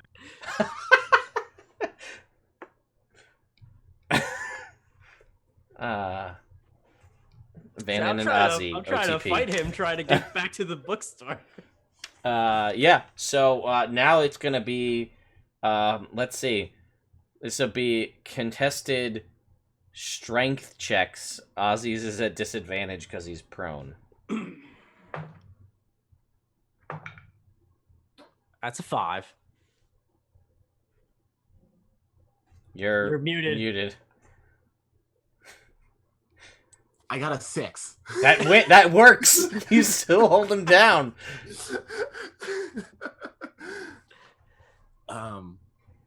Oz, we can go up and we can go fix all the wrongs, but you gotta calm down first. But I have to get back to the bookstore. You don't understand what happened. What did you do? I took something very important from that bookstore. What was it? It was a very important book that they are going to notice is gone. What do you mean? Explain it to me. I don't know. Bookstores have lots of books. I took a first edition copy of Volo's Guide to Monsters. It is a compendium of a lot of monsters that they will know is gone. Hold on, Vanan. How much was that book?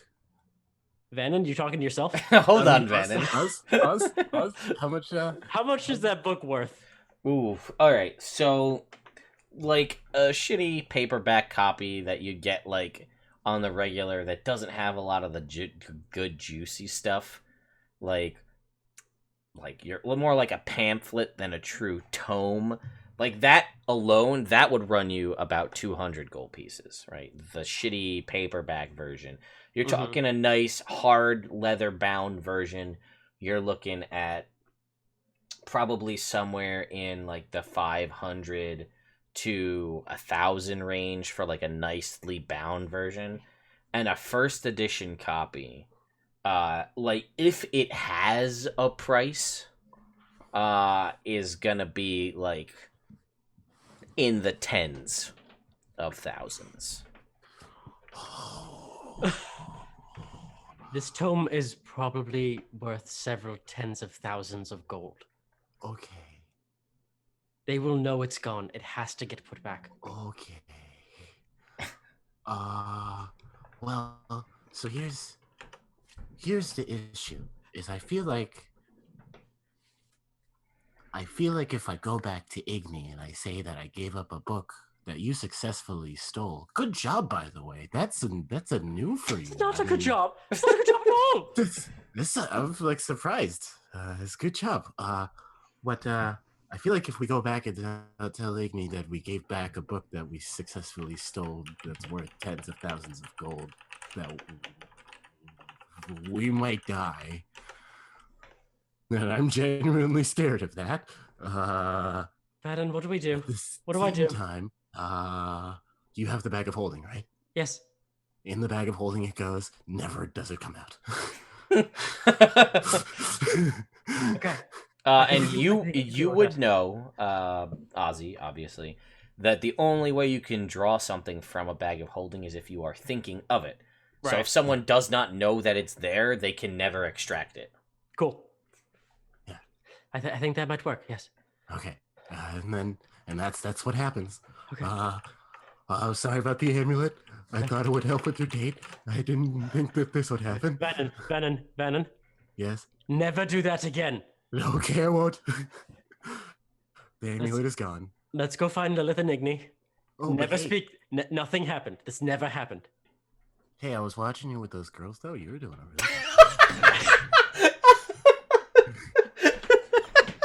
Vanan, that's not the point! I know. I'm just saying. Let's go find the others. I feel like you got it in you, though. Okay, let's go. So, you guys, after this, make your way back to where the girls are. Actually, you don't know where they are because this all happened while they were getting dressed and ready and then going to the 5 places, or one of the 5 places. Doing the 5. Yeah, doing the 5. Illustrious 5. Yes. So, does Copernicus ever come back with your? Copernicus comes back, and I'm still gonna pocket the amulet. When Copernicus hands you over the amulet, Bigby actually comes out of your backpack and flies jump. It's not a sugar glider. It's a lemur. Jumps over to Vanan and as you have it in your hand, flips it over with his little lemur hand and points at part of the back of it, and then points at you, Ozzy, and then points back at something. And now that you're made aware of it, there is an engraving on the back of it. Oh, what does it say? It says Tenser, Tenser, which you know to be one of the great wizards of the realms. Most people would say commonly known for the floating disc-based spell. However, and then Bigby jumps back over to your shoulder and goes back in your backpack. But make me an Arcana check. I'm not gonna roll this die. That one's been rolling poorly. Or great, depending on how you look at it. Oh, that's 30. Okay, yeah. So the expanse of the weave opens up to you, and you know that Tenser, one of Tenser's more controversial spells, and was used at over the years, has evolved and changed in time. But there was a spell that was very powerful that Tenser had done to allow mages and wizards to tap into primal fury to rival that of barbarians of the north, and was a spell that would transform the caster into a hulking brute capable of immense feats of strength, tanking abilities, but also at the loss of their mental facilities. Mm-hmm. So, or faculties, I guess is probably the word I was looking for, but that's fine. And based on that and this, you get the feeling that this is potentially a very low-end tapping into that and granting that to the wearer of this necklace. So a very, very low-grade Tenser's transformation spell. Rather than the true physical aspects, this gave you more of the mental capacity, the lack of fear, and all of that stuff. Okay.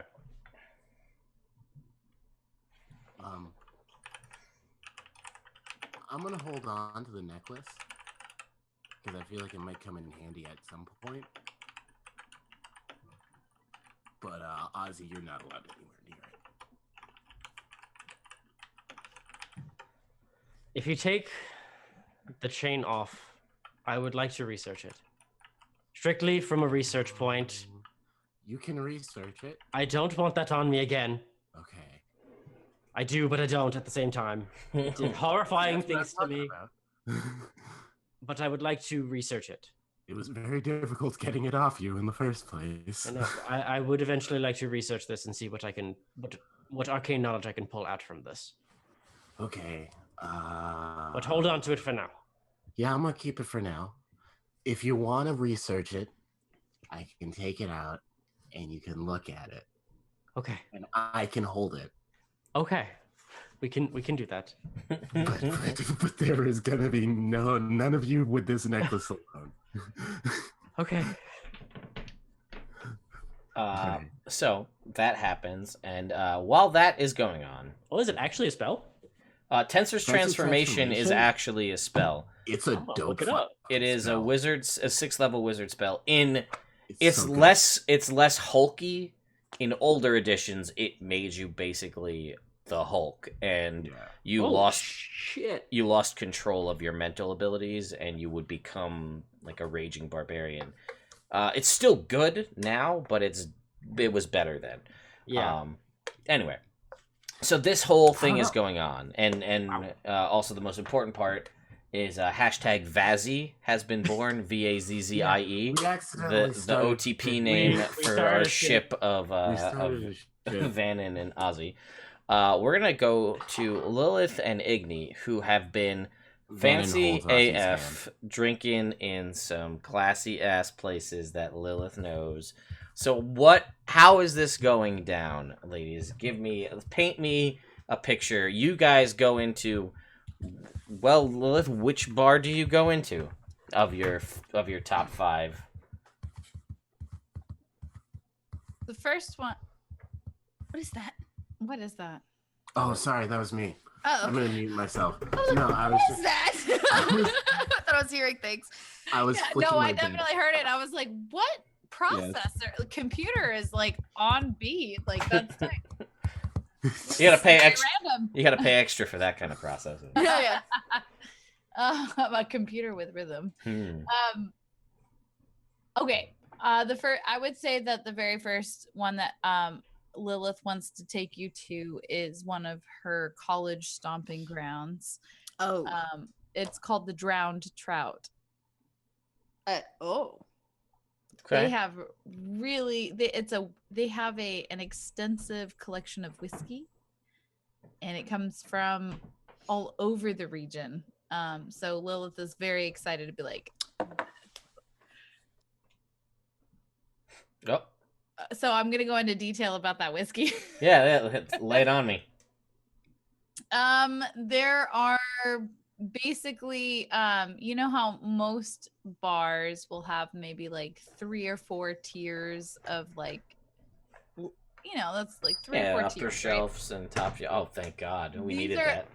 Nice. These are like, if you could like bisect each of those tiers. So there's like, let's say that there's like 16 tiers of different types of whiskey. Oh, this place is great. I like this place. Yeah, like floor to ceiling, it's all just like sectioned into different levels and it's backlit and there's like a mirror behind it. So it's like really pretty. And all of the bottles are in like different various forms of like crystal bottles, right? Have you like seen the Swarovski crystal bottles like that you would collect for a really fancy serving tray or something like that? I think they're called decanters. Yeah. Thank you, decanters.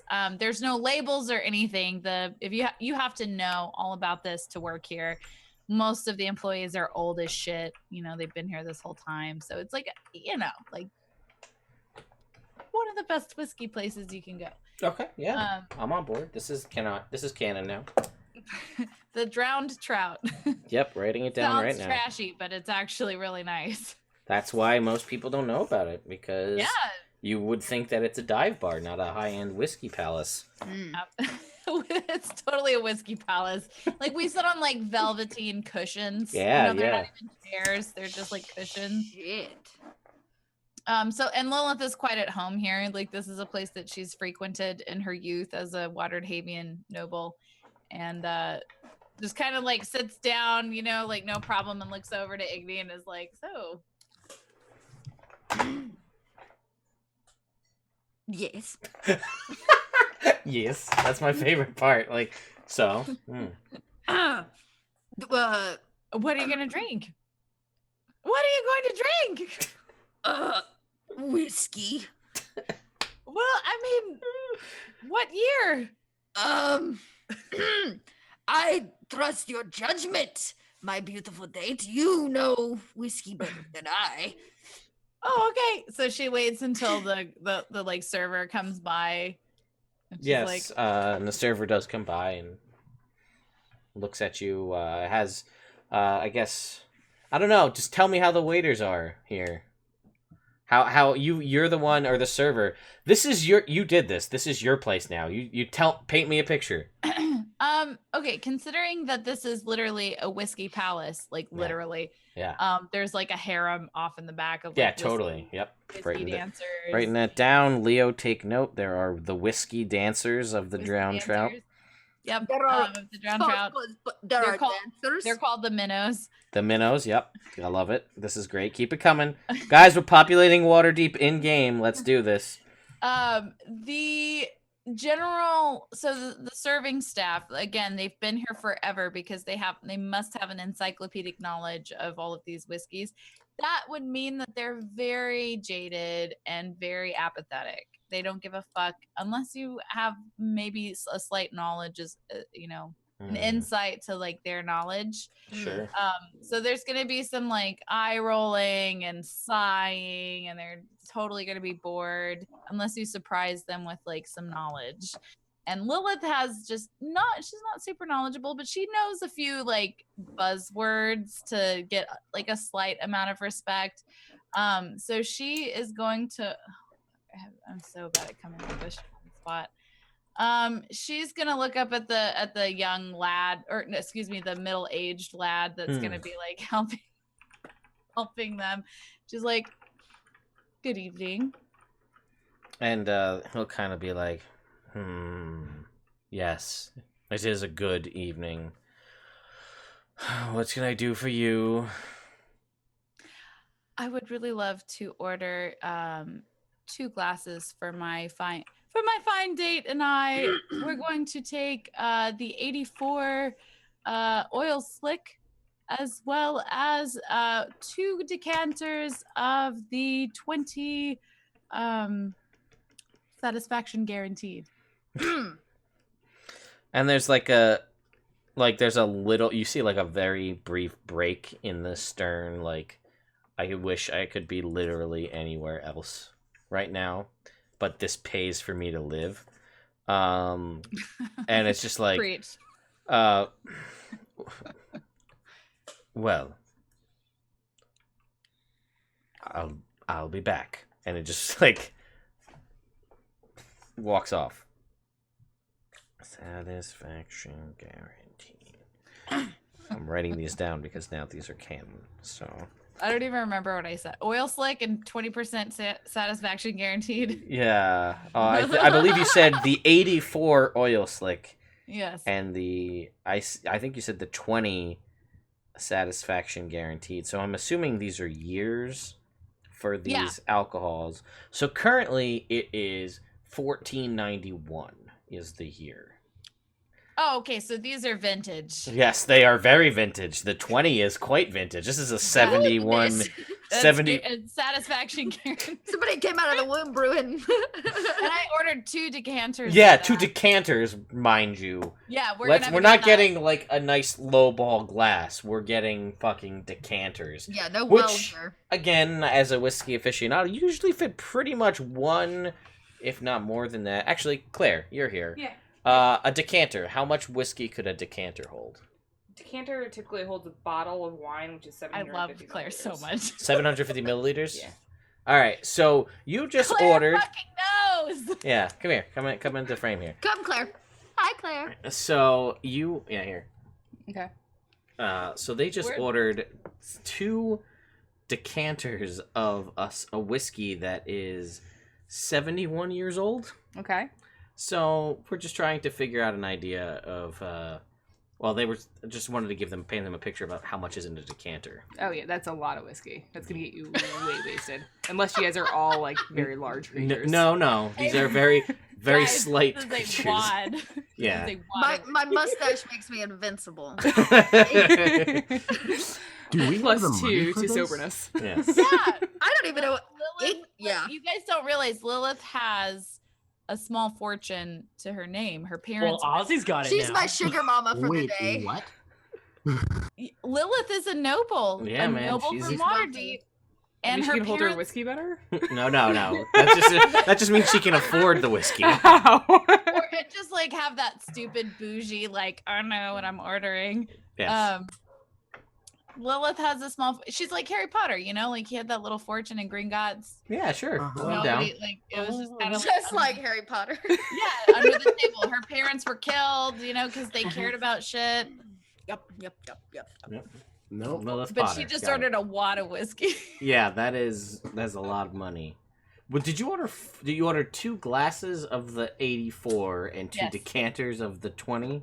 Yeah, Got it. Okay. 2 decanters? I thought. Oh. Yeah, no, one for each of you. yeah. Oh, it's good. You guys are I getting wanted- shit I wanted housed. this apathetic Stepping up. server to go pull his butt plug out and stop being a jackass. Yeah. Uh-oh. Okay. Maybe he needs some whiskey. He needs to drink. He needs to. Well, you know what? When he Well, comes, you're buying back, an awful lot that you're gonna have to tip on. So you're That- really only helping him out. Oh, totally. He needs. Right. Yeah, he's gonna love it, and we're gonna offer him a shot when he returns. All right. Well, Okay, thank I'm you. out. Thank you, hon. I appreciate it. Okay. I love that a wad of. That has to be canon, please. So you see him come back with someone to help him carry 2 decanters which are crystal, as we described, crystal decanters, and then he's got the 2 glasses, and he sets the 2 glasses down, and then the server sets down, and again they're nice crystal decanters with a little crystal plug in the top. Oh. You've got me googling decanters because I want to know how much they cost. Yeah, I mean, you Go can ahead, get all on manner Amazon? of decanters. I have one that has like a skeletal T-Rex on the side. It's a glass Pottery decanter. Barn, $69. I was about to say, I have Get one one. that's a skull. I keep moonshine in it. Yeah. Because I'm a classy lady. Yeah, well, okay, but he's gotta have goals. Yeah, I was gonna say, what better to put in your skull decanter than Right. homemade moonshine? So he's like, will there be anything else? I look over at Igni and I kind of like raise an eyebrow, but while the server was away, I said, "Hey, Igni, do you care if I want to be on good terms with this dude. Like, I think I recognize him from middle school. Are you cool if I like offer a shot for him? He can have like one shot with us, right? Like, I just ordered some really nice shit.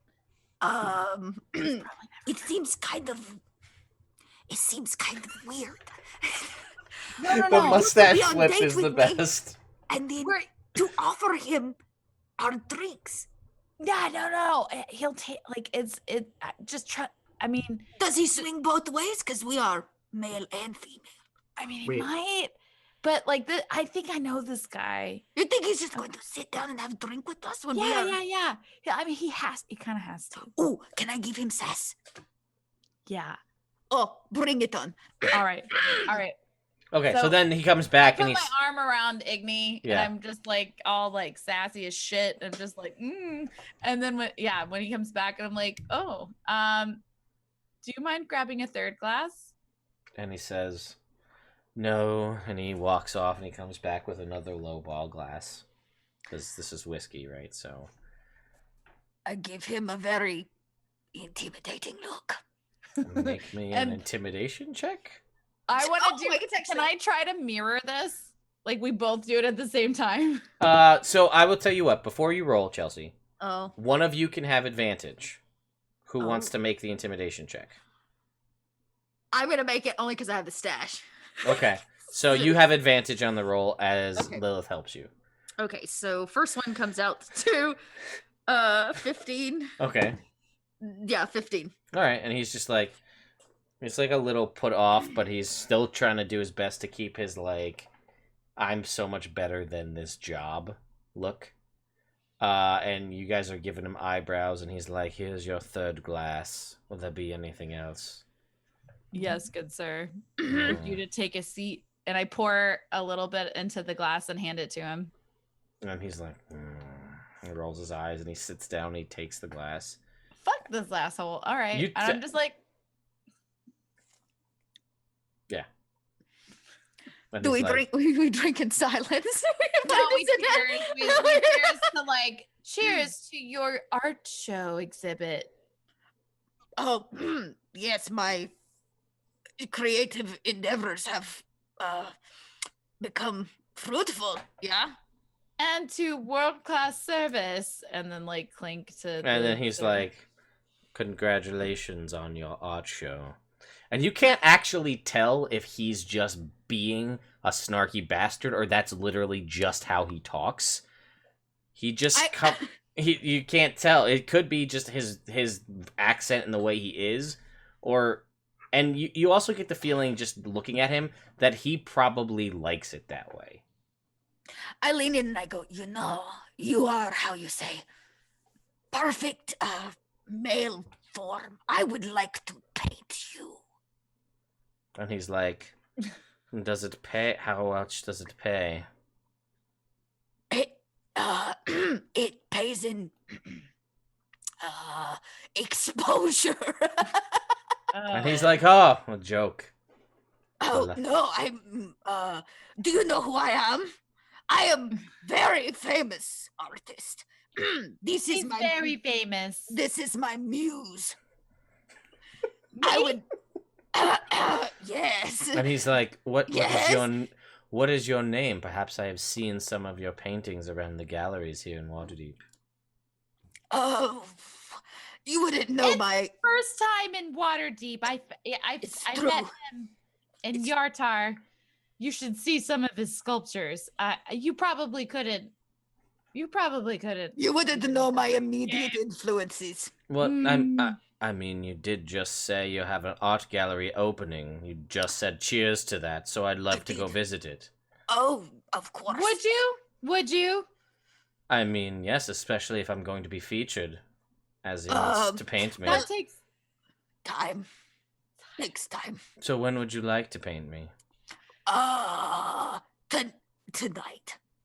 Wonderful. I can give you our I get off at 10. Perfect. I shall give you our snazzy hotel room. You just show up and pause. Okay, that's enough from you. Can you go get us like 2 more like shot glasses things? Bye. And I look over at Igni and I'm like, you did just, that's my parents' home. That I did. He's going to show up and drop trow. It would be funny. It is at my parents' estate. Who cares? Are we staying at your house? Is that what's happening? We never established. No. I did not. Oh, I did not. I definitely gave him a fake address. Okay. Oh, okay. Like fake address. Sure. Okay. Yeah, we never. You weren't here last time, Brittany, so we never established that. So. Oh, I would like to say you guys are staying at my parents' estate that I have become the owner of after their untimely death. Gotcha. Okay, that's fine. We can retroactively establish Just that. like Batman. I would like to give him the. I got it. Listen, I caught that way ahead of this. We're there. We're on the same page. So when you guys pets with you, when you guys do clink your glasses before he left, you notice that he doesn't take it as a shot. He sips it because he works in a whiskey palace and he's not going to do a shot of whiskey. Didn't shoot it. No, I know, but you just told him to go get 2 shot glasses, so he rolls his eyes and he goes and get. Yeah, I figured Igni did a shot of it, so. Oh, word. Okay. Igni shoots it and gives him the address of that horrible booth shop. That's what he is going to drop. He's throughout probably the gonna night. show up too. I am genuinely interested. Do you guys have John and Juan with you? Yeah, because sure. he left them with you. Yes, they were with us. So you've got a floating rock ball and a ball of vines. Also, yep. He's Also, also getting weirder in this place. Yeah, there are stranger things afoot than your vine ball. I was just interested to know. I just wanted to say Yeah. No, good call, reminding me that they're there. I think if Geonid's taking a shot, then you can call him a whiskey stone. Nice. You could. Oh, After this dude walks away, Lilith looks over at Igni and is like, I totally went to middle school with him, and he has not changed a single bit. Yes. He used to work. He used to TA in the cafeteria. Yeah, Same attitude. you know this guy, and his this is 2 seconds to pull up a name real quick. Let me just log into my email and pull up a spam email, because that's how I get my names for my NPCs. pretty fantastic. I may have to steal that idea. Is the name of all the people that send me like spam email. So let's just see, who do we have here? So spam. Let's see. His name is Spam. All right, so this is Keith. This is Keith Madison. This is the guy you went to high school with. He seems boring. I totally remember his name. Dude, his name's Keith Madison. Oh my god, yeah. Did you have crush on him? No. Come on. You gotta give me some credit. I don't know. My beer goggles are kicking in. Girl, let me help you out. Oh my god. I'm still good. I can still get some more of this whiskey. I mean, I have 2 decanters. Should we I feel like we were supposed to be doing something. We totally were, but this is some good shit. We should probably, I don't know. Do you know how to I look over at the little critters that we're with, and I'm like, Igni, can we go tell them to come meet us here? Who is them? These little Geonid and John. Yeah. The Johns, they are already here, yeah? Well, I mean, but we gotta find Ozzy. Ozzy's on a hot date. Vannan. That's what we were doing. We were going to go spy on the Ozzy. I mean, it's probably already. Can we take I'm taking the decanter with me. I'm gonna sleight of hand that it's going out the door with. You don't have to. I can. Nobody's here. They literally not watching. You can put it in your bag. It's fine. The plan is not to put him back. They just carry in hands and drink. Oh, I mean, you already paid for it. They're not going to give you a hard time. They might judge you, but they're not going to stop you. Everybody judges me. Yeah. I pick up the decanter. I'm like, let's go find our Ozzy. Yeah. And as you guys are at around this point, Keith comes back with 2 shot glasses that you requested him to go get him out of the way before, and we're walking out. We're and he's bye, like, we don't need it anymore. You just put it on my tab. Okay, bye. And he's like, what's your name? I need to know a name for a tab.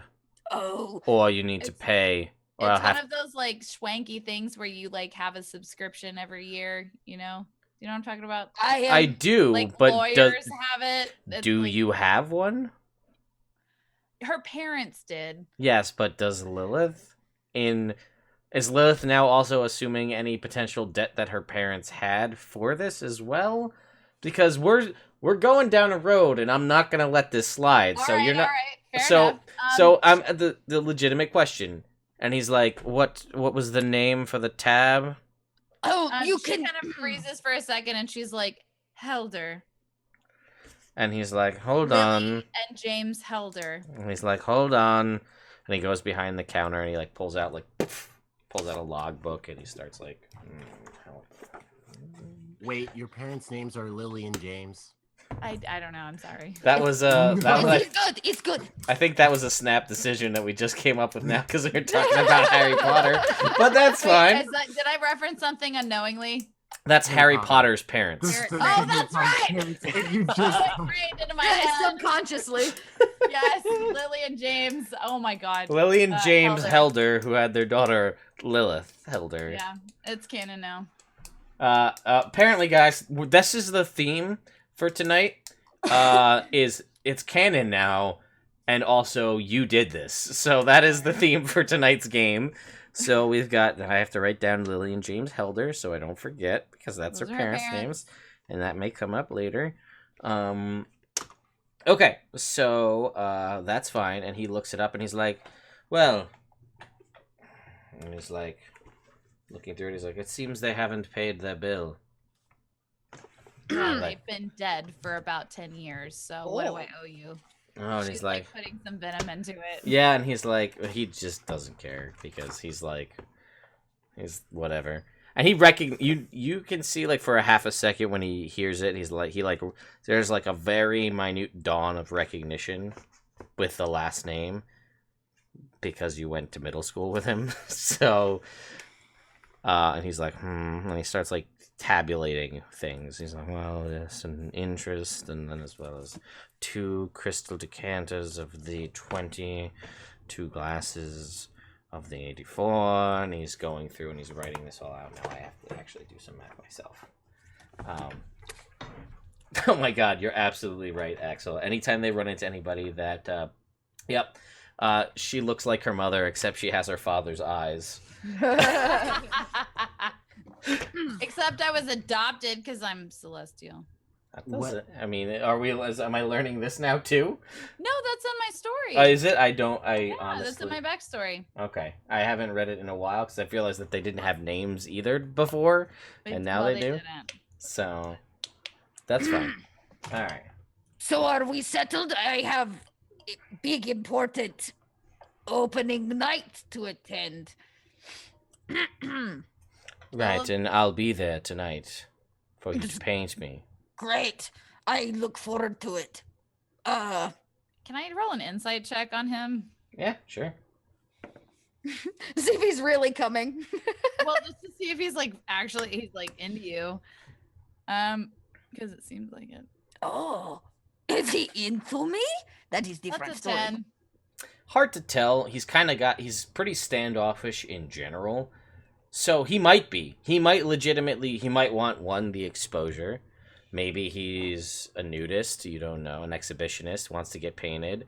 Maybe he's got a thing for this mustachioed stranger. You don't know. Who knows? Oh my gosh. I know nothing. But now Keith, I'm going to write down Keith's name as well so I don't forget about Keith Madison. Oh, Keith Madison.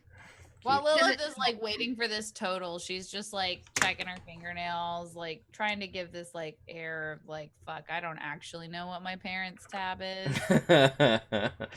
All right, so basically the way I'm going to look at this is a very high-end bottle of wine per D&D base rules is 10 gold pieces. If Vanan can go buy things, can have liquor. I'm not done. I'm saying a high-end bottle of wine. Okay. I will argue that these whiskeys are higher end than a bottle of wine. Is what I'm getting at. So I'm going to say that we'll say that the glasses of the 84 are, we'll call them call those 15 gold apiece. So that's 30 gold right there. Now you've ordered a decanter, which, as we know, is a shit ton of wine or a shit ton of whiskey that we gotta count up. So let's see. Well, I'll figure out the price of a glass times the amount of glasses you'll get out of a decanter plus the crystal decanter itself. Oh man, this is packaging fee. Yeah. Well, no, there's no packaging. You just picked them up and walked out. So it's true. That's I mean, you could have gotten them packaged, but So we're paying for it now, or we put this on the tab? You know what I'm saying? Well, I'm just giving you the calculation because they haven't paid her parents haven't paid their bill in a long time as well. So let's see. Because they're dead. Yes, because they're dead. Established. Canonical to the world. So, we're going to say it's about 1,000 gold for these 2 decanters. Oh, yeah, club discount. Yeah, I'm gonna call it about 50 gold a glass, and I'm just gonna round it off and say that there's 10%, or 10. I know 10 is not really the amount of glasses in the decanter, but we'll just make it even. Call that 1,000.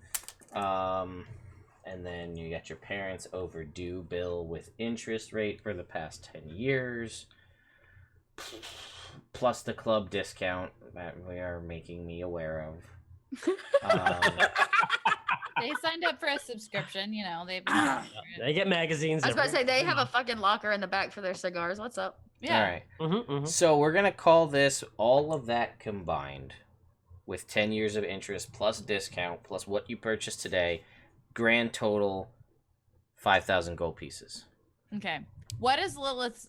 We never discussed this. What is Lilith's fortune? We never did discuss this. You are correct. We'll say that you can cover this, and then you'll have to go do some accounting. Okay. You have to go find the taxes. That's fair. Lilith has never once considered her monetary status because she grew up that way, and then she went off to be in like basically the army. Mm-hmm. So it's not anything she's ever considered. It's just the norm, and this is the first time that she's ever been like throwing her noble background around. Okay, Igni, when she sees the bill, like looks at you and is like, "Have you always had this much gold?" Yeah. Then the fuck am I entering for? Yeah, I want to get married. I would just solve this problem right now. It's good, it's complicated. I'll wear the mustache the whole time. Listen, Igni, let's just look at this for a quick second. We literally bought just like 1,000 gold pieces worth of things right now, but I'm now having to pay for my parents' expensive living habits, and that's now 5,000. So no, it's actually pretty complicated. You can see why I've left this life. But if you ever need a comfortable place to stay, I got you covered. But there's this oh, okay. Right, and we'll also have to dive into lifestyle maintenance costs to keep the maintenance costs to keep the estate.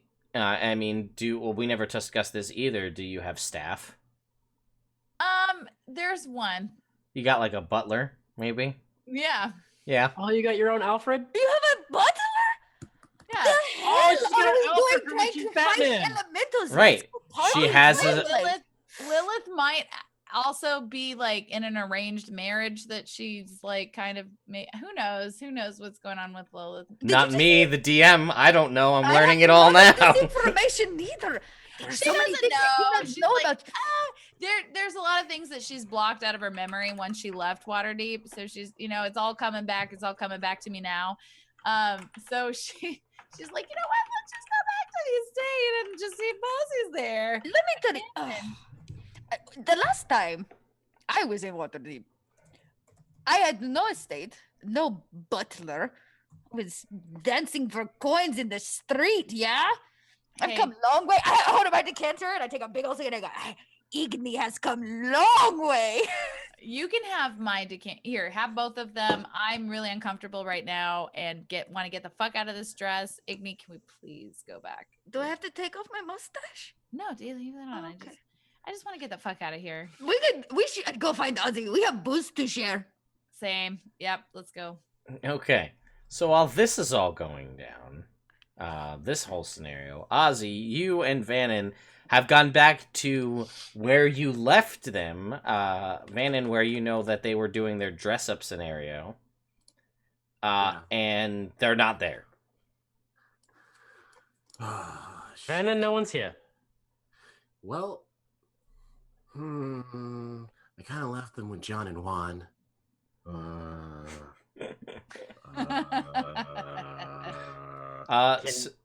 Yeah, good. Do you maybe know where they went? Like, where would they go? Would they go somewhere nearby, maybe? Maybe. You know what? I found you pretty easy. We could just try and track them the same way. To be fair, it's also been probably over an hour. That's true. That's pretty or impossible. More. It was about 15 minutes before when you found Ozzy. Yeah. And he was very clearly like down the street, so he wasn't really trying to hide that. I guess I guess we should probably. What time is it? It's about a half hour before your date.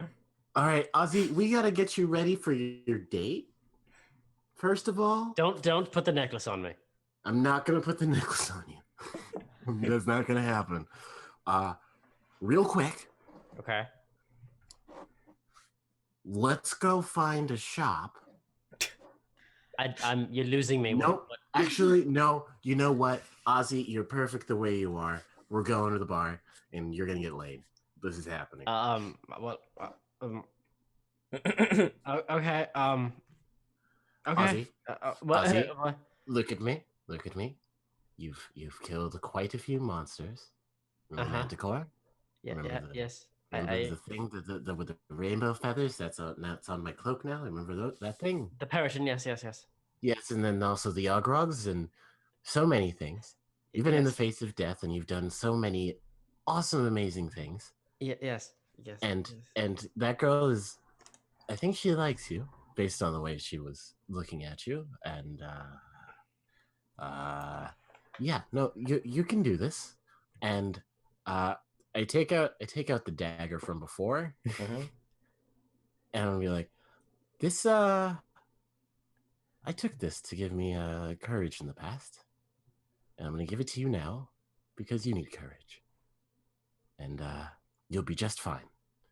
You've saved my life, and you've saved the lives of our friends. This is peas in a blanket. Not that I know what that means. Okay, Vanan. If it'll make you happy, I'll take the dagger. Yeah, you'll be good. Okay. It's not it's very small. It's like a little tiny thing. It's a dwarf dagger. Yeah, that's fine. It's a tiny little thing. And Okay. I'm like, you got this. Let's go. Okay. So you have the dagger, and you go and you do a little searching, the two of you, recon, to find the closest bar to Blackstaff Tower. Turns out the closest bar to Blackstaff Tower is like a bar. I thought you were about to say a whiskey bar. No. It's like a tavern.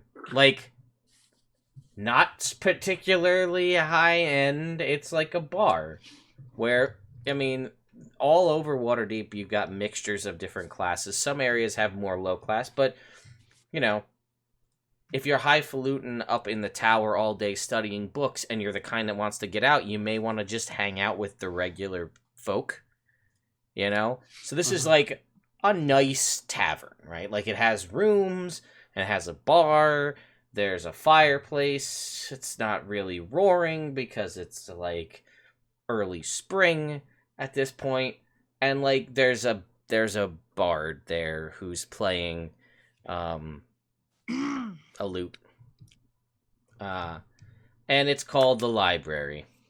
Thank you. Why not? Let's add some more. I like it. So that's Very fitting. So you know that it was always kind of a funny joke. You never really got it because of Ozzy. So you saw some of like the older kids when you were there studying younger. They're like, "Hey, we're all gonna go to the library later. See you there." And you were like, "Well, all right." And you went to the library. And there was nobody there. Yeah. And I was like, "Where's everybody?" Yeah, exactly.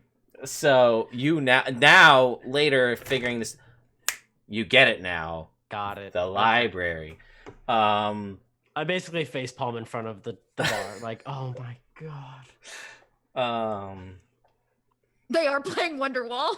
Yes. Why not? Sure. On a lute. Yes, on a lute. And it still sounds good. Celeste, I don't think the timelines sync up to that.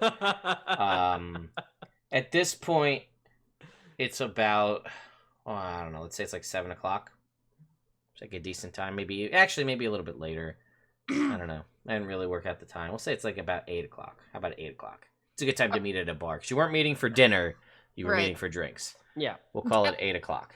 Can Igni and Lilith find this place as well? Kind of backtrack from the same location? I don't know how far we are. Yeah, you can certainly try. Lilith was like, there's 5 places where they could be. It's one of these. And you guys got like... both freaking decanters of Yeah, this. you got crystal No, decanters and... 2 decanters. I turn to Lilith in the street and I'm like, so, where do we find Ozzy? Lilith. Lilith! Where do we find the Ozzy? Which bar? She's a little tipsy now. She's like, I don't know. I told you I have 5 that we're trying to visit, and we just went to the Drowned Trout. We can go to the Crossed Candlesticks next if you really want to. Is that one close to the tower? We're supposed to meet at the one closest to the tower. She's like, no, we need to go to, we're gonna go to the Shining Light. I think that's the one. Are you sure? That's the only one I can think of that's like near a tower. Okay. She's like scratches her chin for a second. You know, like if she had an iPhone, she'd be checking Google Maps. Yeah, sure. And that's it. That's totally the one. That's the only one next to Blackstaff Tower. Right? That's the tower, right? That's one. Yeah, it's one of the towers, but it's the one you know that they're looking for. Yeah. Like okay. Capital THE. The tower, yeah. So where you guys are, you kind of make a loop. It's gonna take you a little while. You guys gotta loop around the city from where you are. So that's fine. Where is Lilith's estate, by the way? Do you have an idea of like what kind of area in Waterdeep it's in? It's going to be like, you know, like the like, you know, where like the private golf court, like country club. Sure. All right. It's embarrassing. She's like, oh God, like you guys know me as this like badass battle chick, but really this is where I come from, and it's. Is it by the water at all? Like, because remember, Waterdeep, a large portion of it is facing the water, but there is a landward-facing side. I'm not super familiar with the Waterdeep map. That's white. There it is. That's Waterdeep. That's not gonna help me. I would think it's on the interior. So. Yeah, wherever. Yeah. Is that a park? What is that big thing right there? Is that Central Park? That's Central Park. Hold on. I'm looking at the map. Is that pull up the map. No, that's Central Perk. Kirk? Yes, that is a place a bunch of friends meet there all the time. Yeah. For coffee. Is that what happens there? Waterdeep is not in the map section of No. No, I didn't put it. Yacht. Yes. So Ted, I'm gonna trust you to pick like a based off of her background. Like, where does she live? Okay, sure. I learn more and more about her every time we play, so I mean, it's like Bruce Wayne, you know? Like, I'm basing her loosely off of that in Harry Potter, for sure. So I'm learning. All right, so then... Oh, she's got a Lilith-mobile? Obviously... She should. That's Gremlin. I was going to say she does, yeah. I'm looking, because Wayne Manor was not in the city proper. It was up on a hill out of the way. Like, with a bat, you know, there's like a cave. And shit. Oh yeah. So you know what? We're gonna say that Helder Manor, as it's called often, is why not? Let's make it on one of the islands in the south end of Waterdeep because we have a private ferry. Yeah, sure. Why not? So basically, if you were to look at a generic map of Waterdeep and you look past the dock ward. There's the Deepwater Harbor, and then there's sort of like a lower island. We're gonna say it's on like the call it the northwest end of whatever, of Deepwater Isle, we'll call it. So it's on that end. You can get there via land, like you can go across bridges to get there. Oh, I see. So, like, again, not that this is it's gonna come into focus, but like, okay. So here's the city. Here's where it's down here. So you got like two islands. So it's nice and secluded, and a place where a millionaire, or whatever the situation ends up being, vigilante child of magical parents, can live in peace with her butler. This is the best unintentional thing I think that's ever happened I've always wondered what the noble background would be like. Well, I've played one. I'm really exploiting. I've actually played 2 in 2 campaigns, and my DM just let that fall flat, and it pissed me off. So you are my vindication. Thank you. I appreciate it. Come on, fucking noble. Yeah, no, it's all right. So you guys head towards the Shining Light. What you, Lilith, noble of Waterdeep, are like, this is clearly the only bar by Blackstaff Tower that they would go to. Because that's what you know. Like, that's the kind of place. Like, Igni, you saw the place that she's like, it's got to be one of the 5, and you saw the one place was, like, Whiskey Palace, right? Yeah. Justice. As we, I'm guessing that as we approach this one, it's probably nice, is what you're telling me. It's like a nicer. It's not like a pub or a dive bar. Can this one be a speakeasy? Sure. Yeah, you have to know. Yeah, why not? Sure. The Shining Light is a speakeasy. I always knew Lilith knew some speakeasies. Yeah, as we approach, I can tell that it's like higher class, and I go, I do not mean to be Debbie Downer, but I am feeling Ozzy is not in a nice bar. Do you know any not nice bars?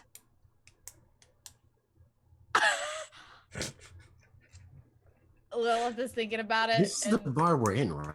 I mean, I know some of the the mess halls that the Knights of Samalar would go to. Like a you know what, like a tavern. Not bar, tavern. Is that where Ozzy said he was going? That is where I said like a tower. No, he told pretty girl to meet him at the closest bar to tower. Oh. Okay. I think I know what this is going to be. Okay. We're divey. I'm trying to remember, like, when I started training with the Knights of Samalar, there was this place a lot of the like really sweaty dudes would go to, like after they would be finished like sparring with each other, because like it was stinky in there. Do tell more, yes. Oh, man. This one's called the Fly's Noggin. The Fly's Noggin. Yeah, we could. Is it near the tower? No, it's better yet. The tower, but it's the Shining Light. Let us just retrace steps. Can you get us to the tower? Yeah, it's right over here. You can see it from here. And can I make a perception or something to see like what is nearest to the tower to see if I can't be like that one? Yeah, I mean, it's called the library, right? It's called the library, but you are also double fisting decanters of high-end whiskey as you're walking, so I don't know how much perception. We won't know it's called the library, though, right? No. I'm just looking for the nearest like tavern to the Black Tower because that's where they're going to be. Gotcha. And go ahead and make me a perception check at disadvantage for alcohol. I also guarantee it doesn't have the actual words "the library" written on it. It's just probably not. A bar, and there's like a wooden book opened in the front of it, and then you walk to the front door. Lilith is still not hitting the mark because she just never had that experience. She's just like, I don't know. Like, I've had this very specific. You're looking around and you're like, there are a lot of buildings. Maybe one of these is a cigarettes?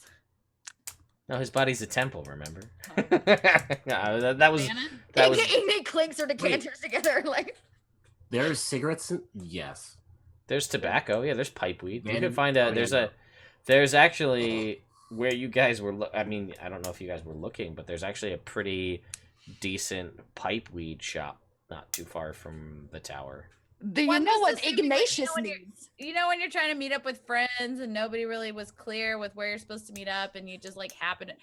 I feel like this happens to everybody. You just like happen to run into one of them smoking outside, and you're just like, "Oh, we fucking found you! Oh my god!" Oh yeah. No, Vanan smokes. 100%. Also, you can smoke inside though, because this is because this is not IRL. Yeah, no one's gonna get cancer, fantasy cancer. Yeah, no one's gonna get fantasy cancer from fancy pipe weed. But we might, yeah. Well, does Vanan smoke from? Does he smoke pipe weed from a pipe or what? Does he roll it? What's his deal? I'm not sure. I really only thought like it was like sort of long bottom was the kind of stuff that people would. I feel like he smokes out of a pipe he whittles himself. Yeah, we could absolutely say that there is obviously have a pipe that he whittled himself. Yeah, that's totally he down. definitely smokes out of it. Okay, well, we didn't. You guys didn't go looking for that, so I'm not gonna say you found it because you're at the bar for this date. All right. Yeah. So, Ozzy. Yeah. You make your way to the library, realizing all of the missed nights out you didn't get because you went to the wrong library. Yep. And you and Vanan are inside, and you see sitting at the bar, like, meekly with a drink that probably has been there for a while and has only been sipped, is... Natasha.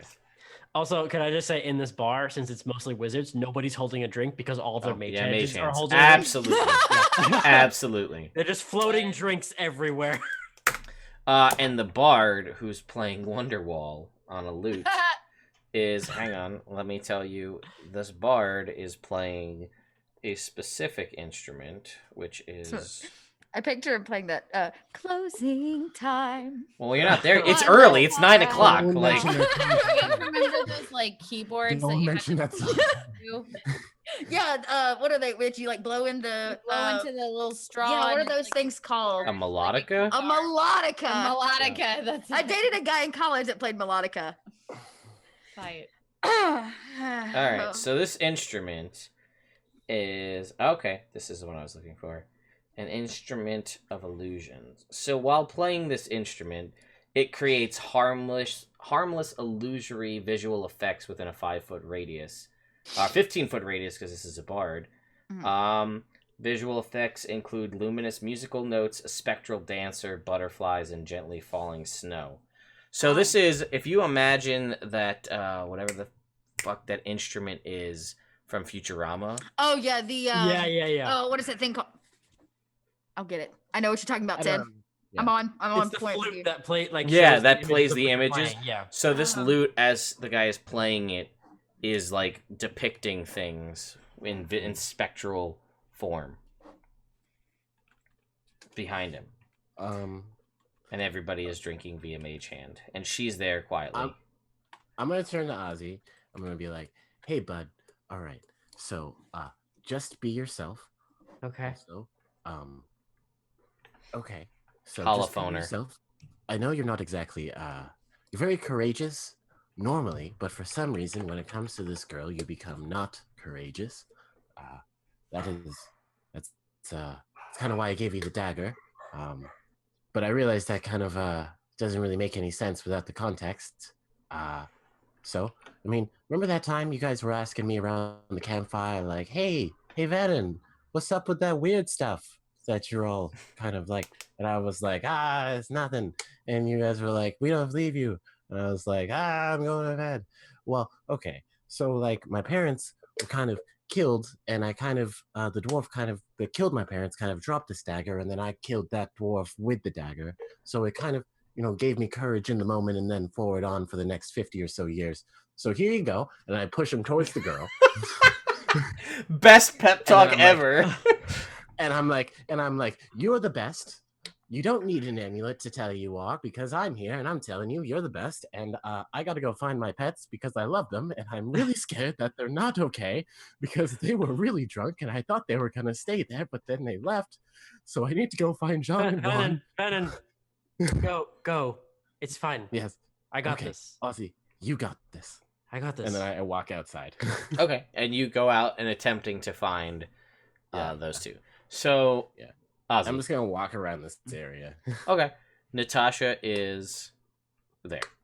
Okay, so a little stunned after what Vanan just told me. Yeah, he just dropped a drama bomb on you and was like, peace out. I'm gonna address that later. Yeah. Figure all that out later. Put that away for now. Mm-hmm. Okay. I got this. I can do this. All right. I'm gonna walk up to the bar. Okay, you walk up to the bar. She's there. Do you address her, I'm assuming? Yes. I say, hello, Natasha. And she, like, mage hand sets her drink down, which she's, like, been sipping on, like, tiny little bits. And it is, like, a reddish colored drink. And she turns and looks to you, and, like, the mage hand, like, falters for, like, it, like, discorporates and recorporates almost as if it was going to drop it. And then she sets it down.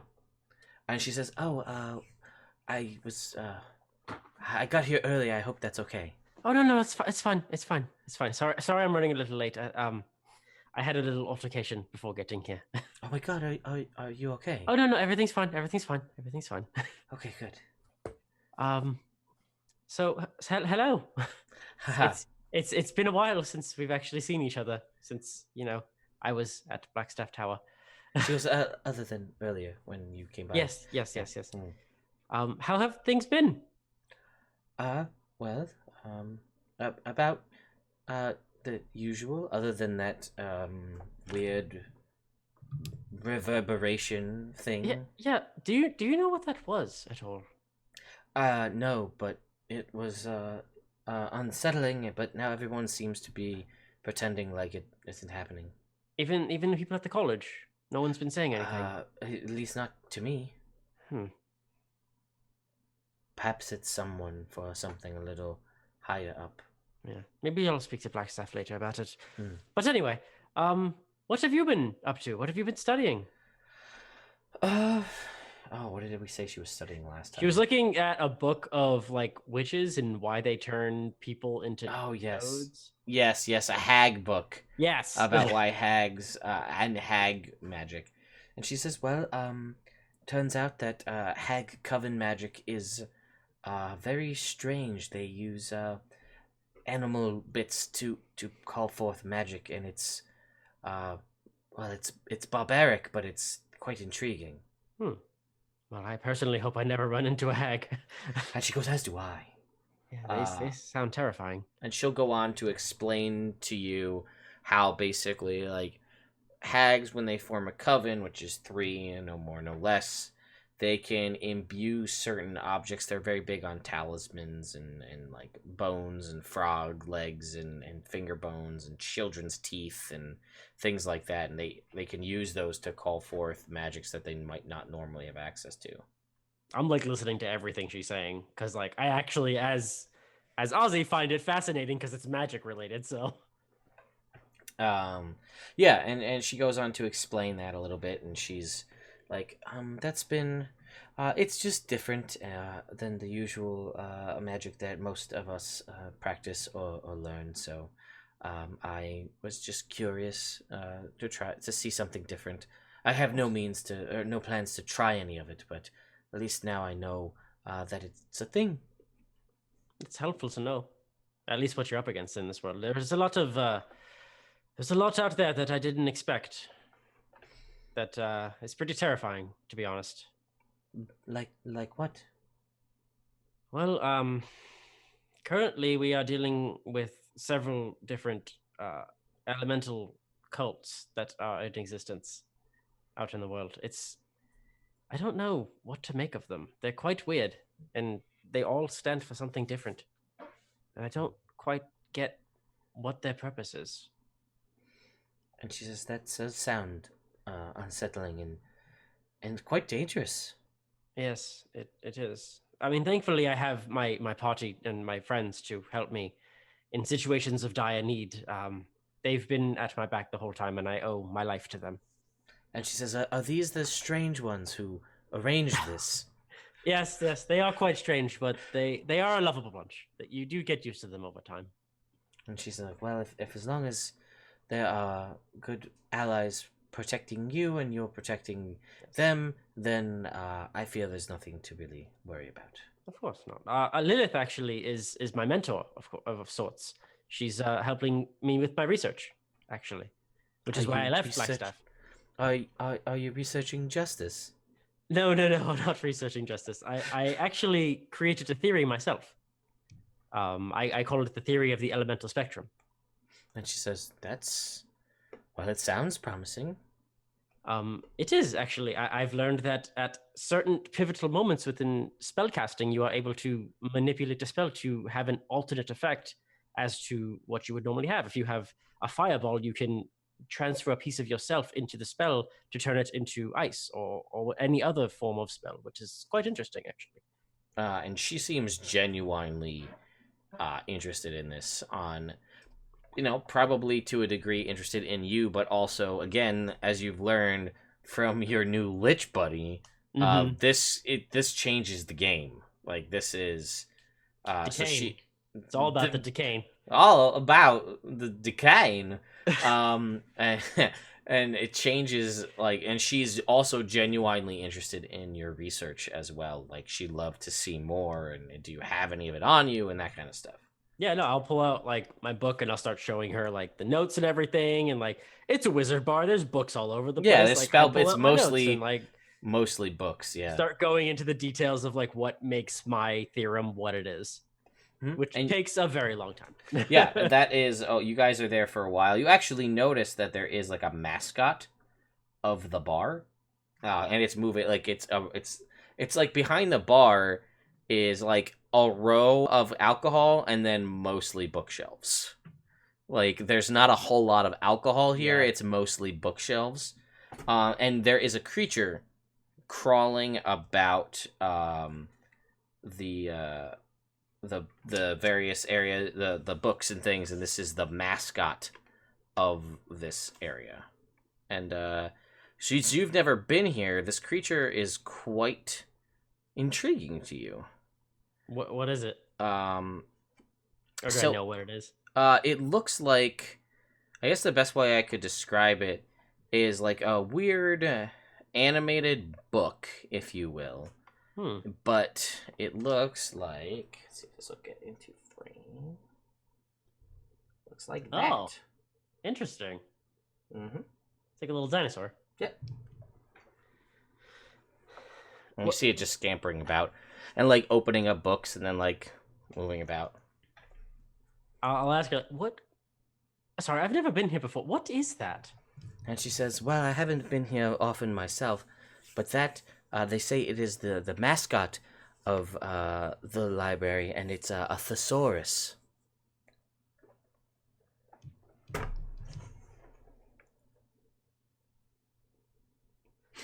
That's fascinating.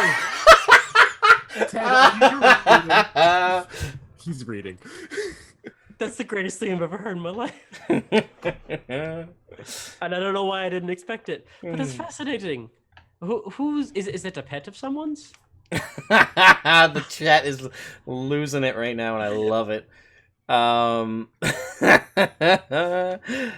She says, I believe it's the owner, the bar, who he owns it.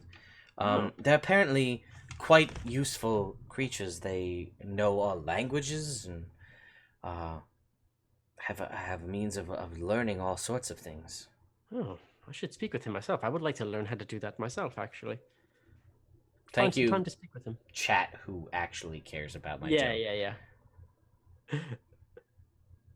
So anyway, so I'll keep going into like my book and everything, and I guess like it's gonna take a little while. So whatever Igni and Lilith and Vanan are gonna do is gonna happen. Whatever they're planning. Mm-hmm. So Igni does not plan. She just. So we're outside. Yeah. So basically, like an hour. Well, at least an hour, probably actually more than that, as you are explaining to her your research, and she'll show you what she's been researching. She's been reading up on the hags, but will show you kind of like the little bits of diagrams and things that she's had, and a couple of other little bits of research here. Nothing, she's not going into like crazy, she's kind of more generalizing. Yeah. So there's a little bit on like transmutation, a little bit on planar portals, and then this kind of what's essentially known as weird magic, which is this hag magic. Like there's tales of hags that have been like that have used children's teeth to call forth lightning bolts, like crazy stuff. So you guys are going through that. And you guys, so Vanan, you step outside looking for your pets, and as a crazy random happenstance, eventually, you run into, stumbling down the street with double decanters and talking about all sorts of whatever they're talking about, is Igni and Lilith. And you do notice that there's John and Juan in tow. I run up and I scoop John up and I put him on my hood and I'm like, I'm sorry, buddy. And I take Juan and I give him a hug and I'm like, I'm never leaving you guys with these people again. And I look at them and I What do give you them mean, evil you eyes. people? And I'm like, where did you go? I like hold both of the decanters up. We got some whiskey. Do you want some? Yes, I very need some whiskey right now. I put a whole decanter in your hand. I take the decanter and I drink some. Okay. So where is our blooming wizard? Well, as I left him with the girl, I thought that was best. You haven't checked on him. Well, no, it's I believed in Ozzy, so I just left him with the girl. So yeah. And I take a very large No, that's swig. a good. Lilith's like kind of slurring her words a little bit. Like that's a good idea. It is. You know what else is a That's good a idea? Good idea. We should go dance. You want to dance? Well, I put you my guys arm wanna out. dance? I put my arm out. Come, my beautiful muse of a date. I We like- shall get jiggy with it. I over exaggeratedly like hook arms and I'm giggling my ass off and I look over at Van and I'm like, "Are you gonna dance with us? You know it. Let's go!" Igni like Van Dam's the door and like kicks it. Into the wizard bar, Yeah. Yeah. As we enter. where it's got like a quiet acoustic lute playing, and there's a bunch of people reading books and drinking. Yep. No one we is don't dancing. know this from the outside, right? Well, Vanan would. He went inside. Yeah. Well, Vanan. I mean, how potent guys, is that? I'm not whiskey sure. that we I'm just- not exactly sure if we should go inside. Well, okay. So You you want sound to like be me not right now. exactly You do what- sound like Ozzy right now. It's all that whiskey. I know. Yeah, no, Vanan is actually very different from how he normally is. Yeah, I noticed. He is not. He's not exactly okay right now. You're not sure why, but That's fine. that's how he is. So sure, let's go inside. I don't know what we're supposed to do. So here. wait, pause. Do you saying we should not go in and dance? Well, we could go in and dance. Let's That's do all that. right. I have Let's do that. that is Stupomatic is right. I have stash, and I want to dance on a table. Damn it! I'm sure some of these wizards have seemed pretty quiet before, but I'm sure some of these wizards. Wait a will wanna- second. I went wanna to dance. college with some wizards and they're not all fucking quiet and That's true. That's awkward. We true. just gotta Let's get go the right inside. one turned up. What's college? Yeah. I Turn the tables What's over and college? turn their books down. that's Can I go And to they're- college? yeah. I like put my hand on Vanan's face and I say, "You silly elf, come. We You dance." gotta turn their books upside down. Yes. I don't. Okay, let's go. Let's do it. And I do. Let's go to Bust in the dancing. door. Makes me feel better. Uh, Dance. Lilith puts her hands on like Vanon's shoulders and is like, "You were able to get some bandits to dance, so you can get these wizards to dance." We can get these wizards to dance. Let's do it. Let's do it. all right, so Ozzy, do it. as you're getting into the intricacies of your research that is genuinely interesting your date, Mhm. who is eating this up out of the palm of your hand, you hear the door get kicked open, and the bard stops, the lute stops. There is a hush overcomes the entire room as everyone turns to look at the door, and you see, sort of stumbling in, is Igni in a mustache with some ruffles. I have other things and called peace. And codpiece. Lilith, who is still in that dress or out of that dress? Oh no, she's still rocking the fuck. Okay, out of that Lilith dress. is in this sexy Still looks backless fresh as dress shit. and has her arms around Vanon's shoulders, and they come walking into the bar. This is what you see. I don't turn around because I immediately know what just walked in, and I'm like, oh And shit. he says, the great artist, Andy. Wait, you don't know Lilith drinks. You have no idea. That would probably shock you. but she's seen the party happen before, so. When is I point at the bard and I say, Bard. We all did dance at the last yeah. bar we were at, so that's Yeah, fair. that's true. Yeah, you always say the party is here.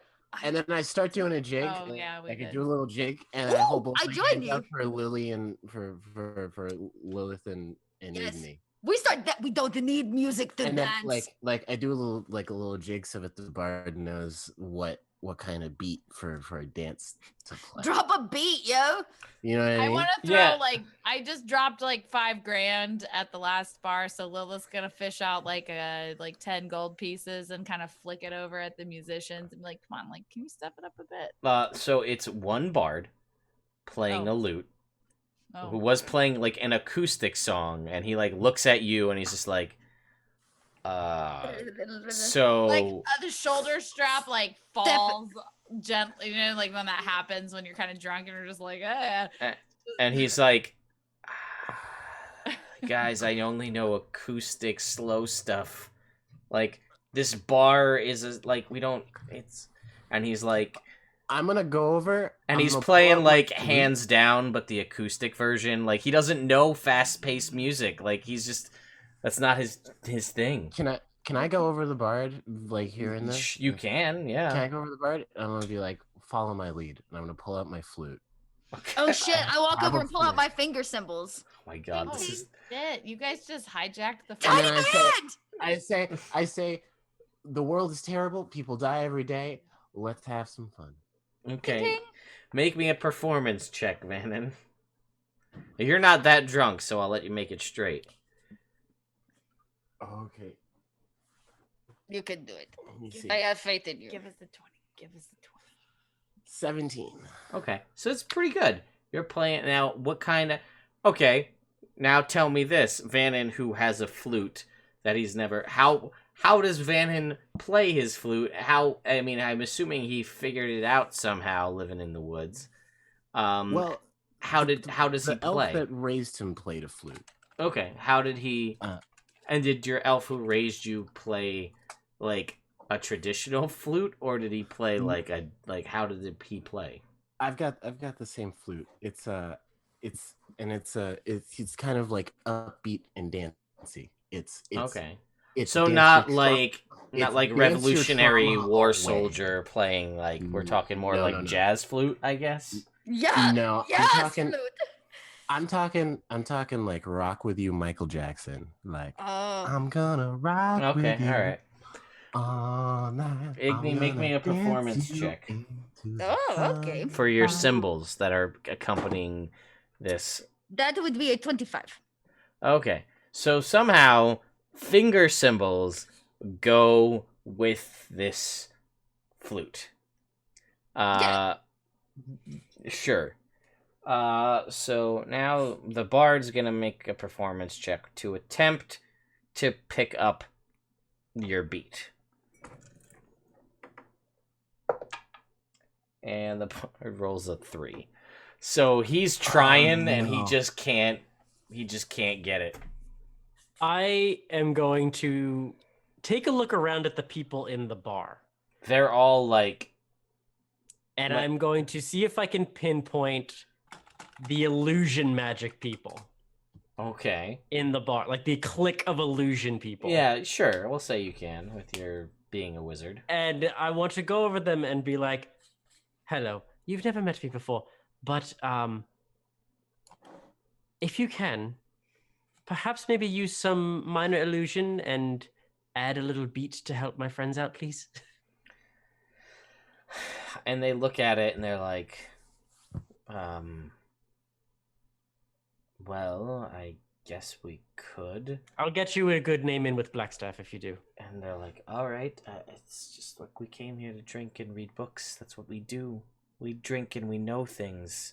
I understand. I do too. Then they must know how to fucking play some tunes. That's or party. We teach them. But we have all this magic. Let's have some fun with it, don't you Are they think? gonna help us? Because the moment they do, Igni's gonna burst out into song. Let's make it happen. I'll try and make a persuasion check. Yeah, if I gotta have make me a to. persuasion check. Okay.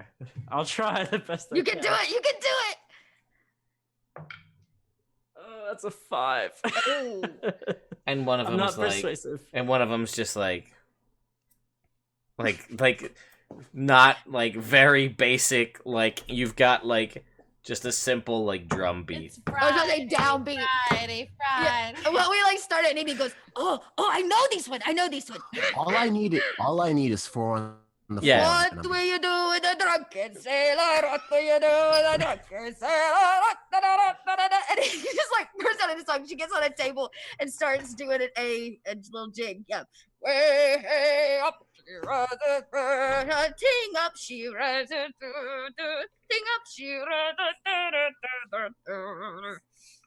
At this point, Ozzy, you notice that like at least 4 people are like they like mage hand coins over to the bar and they're out. Yeah. Oh, come on, people. I'm gonna walk up to Natasha. I'm gonna walk up to Natasha and be like, Natasha, would you perhaps like to go to a different bar? And she's like, "Well, I don't want to be disrespectful to your friends, as these are the ones who you said protect you and are great at helping you with all of your endeavors. So, is that what they're supposed to be doing right now?" Natasha, let me tell you something. Please. I haven't been out of Waterdeep for that long. But in the time that I've been out of Waterdeep, I've learned more from these people than I ever have in the entire time I've spent within my books. If you would come with me, I can show you a life that exists away from books. A life that exists away from solidarity. I can show you a life that's worth living. Come with me. Make me a persuasion check. Yeah, I was already there. Hey, Yep. you have a magic carpet, dude. I do have magic carpet. It is not a flying carpet. That's an 18. Whoa! Oh, Ozzy. And she's like,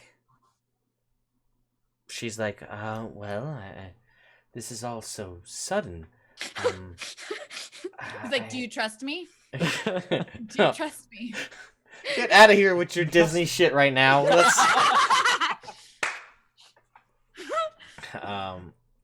and she's just like, well, there's so much to. I mean, I just my family and my studies, but I don't know. It all sounds so intriguing. I just extend my hand out. And she will like. Oh no! And then she will take your hand. All right. I lead her out, and I will motion to the party to let's go somewhere else. Okay. Shave his belly without a steer. Igni, take the goddamn mustache off. Igni, I know of no such person. Ozzy, that's Ignatius. So,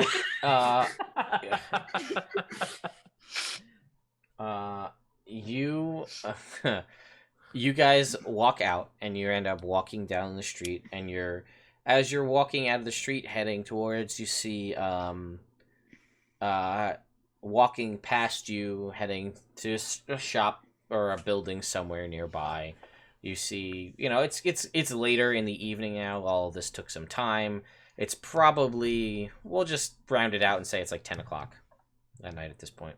Mm-hmm. So you guys are walking. You see a halfling man walk by, and he's just, heading off in a general direction, walks past you. And he's got like a general, he's got like a wistful look about him as he heads off on his way, and you guys continue walking. And yeah, you're trying to find a place to party, I guess, is the plan. Yeah, a more lively bar where they accept dancing and singing. Yeah. Wait, I has idea. Lilith, you have a whole place to self. We make our own party, yeah? I mean, I wasn't gonna. House party! Yeah. She's like drunk, and she's like, yeah, I didn't want to crash your own bar house? hopping dreams, but it would be way better to go to my place. Yes. We got a shitload of rooms that you guys can all sleep in. That sounds so good. So And my parents kept a well-stocked bar, so that's in the basement. I'm gonna walk up to Ozzy real quick. Okay. And be like, hey, bud. Looks like stuff's going pretty good. Do you So. want your dagger back? Yes. Yeah, you can have the dagger back. It's fine. Yeah, you have it back now. Oh, okay, I take it. Okay. And I put it away. Oh, that was what was wrong with him. I see. Oh, okay. I get it. Anyways, guys, we should probably go. We're We having should- lots of fun, aren't we? Yeah. So are you Ozzy and are you drinking? They have all of this booze. Are you A drinking? little any? bit. Okay. A little bit. And Vanan, have you been hand my drinking? decanter. Yeah, you've all been drinking. Oh yeah. Okay. So pretty much I've been drinking a little. I've been drinking. Yeah, Yeah, I've been drinking. drink a little bit. Ted. I'm gonna hand. I'll hand my decanter to Natasha and say, "Life is short. okay. Have some fun." So you guys are all And I look over and I'm like, "That's a really good shit. Don't say no to it. It's true. It'll make you grow a mustache. You need to drink it. It's a lot." so you guys are walking and you're all three of you or two of you are very drunk. One of you is doing pretty good, and two of you are Ozzy's had like a glass. I was gonna maybe. say you guys are lightweights who don't drink with zero tolerance, so you're also doing pretty good, and you're in the northern section of Waterdeep, trying to make it to the far south end, and you're all shit faced, and only one of you knows where you're going. Can we call a carriage? Is there an We have Vanan, simmer down. Give me a second. I have a spell. It's called it's in here. We got this like courier service called Mach Schnell. You can call it Schnell for short. Okay. It means fast. So hold on. So she's gonna like lift up her. She's gonna kind of like do this, and it looks real. They made this spell for drunk people. You don't have to be very dexterous. And she like does it and tries to. I'm not dexterous at all. Why am what? So, a long story short, you guys are traveling about for a while. Yeah, there's a lot of shushing, a lot of laughing, a lot of hugging. Being loud. Yeah, and you guys are like for a little while you're in the street in a circle and you're just like doing that whole like shh and like you don't move. You're all just shushing each other, trying to keep each other quiet. No one is around you. No one's telling you to be quiet, but you're just like, guys, just like shut up. Guys, it's being so loud. Stop it. They're gonna know my mustache fake. So basically what I'm going to say is you guys eventually, you do drunken stumble away. You make your way. And you guys eventually, it takes a little while, right? But you've got a plentiful amount of booze, so you don't lose the buzz, which is good. So you're not getting a sober up on this walk. So you make your way down you're in the North Ward, you make your way down to the Dock Ward, which is towards where Lilith's house is, like in the general vicinity, and you got to get there, but you're getting in the general direction. So you guys make your way there, and it takes, like I said, you've got essentially miles to traverse, like a mile or two to traverse, but these are drunken miles, so these take a little while. So you guys, like a mile an hour. Yeah, essentially, you guys make it to the Dock Ward. You're still doing good on booze because you're all doing a pretty good job of sharing. And you got 2 decanters, so you're you're good. We're good. Are we all thoroughly drunk? No. As You're doing pretty good. And you guys make it. You're down into the Dock Ward area, and it's about like 12:30, 1 o'clock in the morning. And like Lilith, you could see your house. You're like, even if you can't, you could see the water, and you're like, I can see my house from here, because you can see across the water where the island is, and the general vicinity. Now I got it now. I know where I'm going. And you guys are stumbling through the streets. And you're making your way towards the bridges that will lead you out to where Helder Manor is. And you guys are having fun. You're shushing and drinking and all that good stuff. And as you make your way, down towards the docks to head over towards this, you start to hear this thumping. Continual, just like over and over and over again. Is it the whiskey or do you hear something? It's the beat. Is it? Do you hear that? You hear it too. You hear it? Who hears it? I hear that. What is it? I don't know. Where's I need everybody to make me perception checks at disadvantage because you're all significantly drunk. Okay. Well, that would be a nat 1. My first one was a 19. My second one was a 6, but I did not. It says it's a 7. 7. Mine's a 6. 6. That one. 16. Okay. So, Vanan, apparently you're not as drunk as you thought you were. Because you can generally pinpoint where this is coming from. And as you guys are all walking kind of like in a drunken huddle, like a lot of hugging going on more, but it's not really hugging because you're like hugging each other. It's to keep each other up. Have Natasha and Ozzy kissed yet? And the three of us go, ooh. Not yet. We've been walking. It's really hard. It's hard to just make it there, and like, she's like a little quiet, but she's giggly, right? Like you guys are like you guys are making jokes and you're laughing, you're having fun. She's giggling. She seems to be down with the general vibe of the group. Down with the vibe. Down with that sickness, yeah. And as you're making your way down, Vanan, as you guys are walking by. You actually catch out of the corner of your eye some figures heading in the other direction that are heading from an area where you hear this thumping coming from.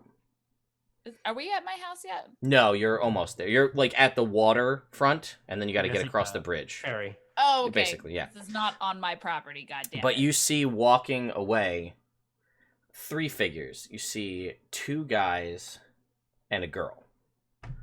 You see basically in the middle is a tall, seemingly muscular gentleman with a thinner type guy under one arm and a girl under the other arm that is in, like, for all intents and purposes, like jeans and a t-shirt.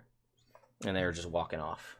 And you hear now this thumping coming from this building that has a sign above it that reads, "The 3 Pearls." And only Vanan sees that? He's the only one cognizant. He's in a moment of clarity. What does it look like? What does what look like? The club? Or what does it look like? Yeah. Oh, it's a club. It's a club, yeah. This is the outside of the club, and it's thumping, and you can kind of see coming through like the boards is like some colored lights.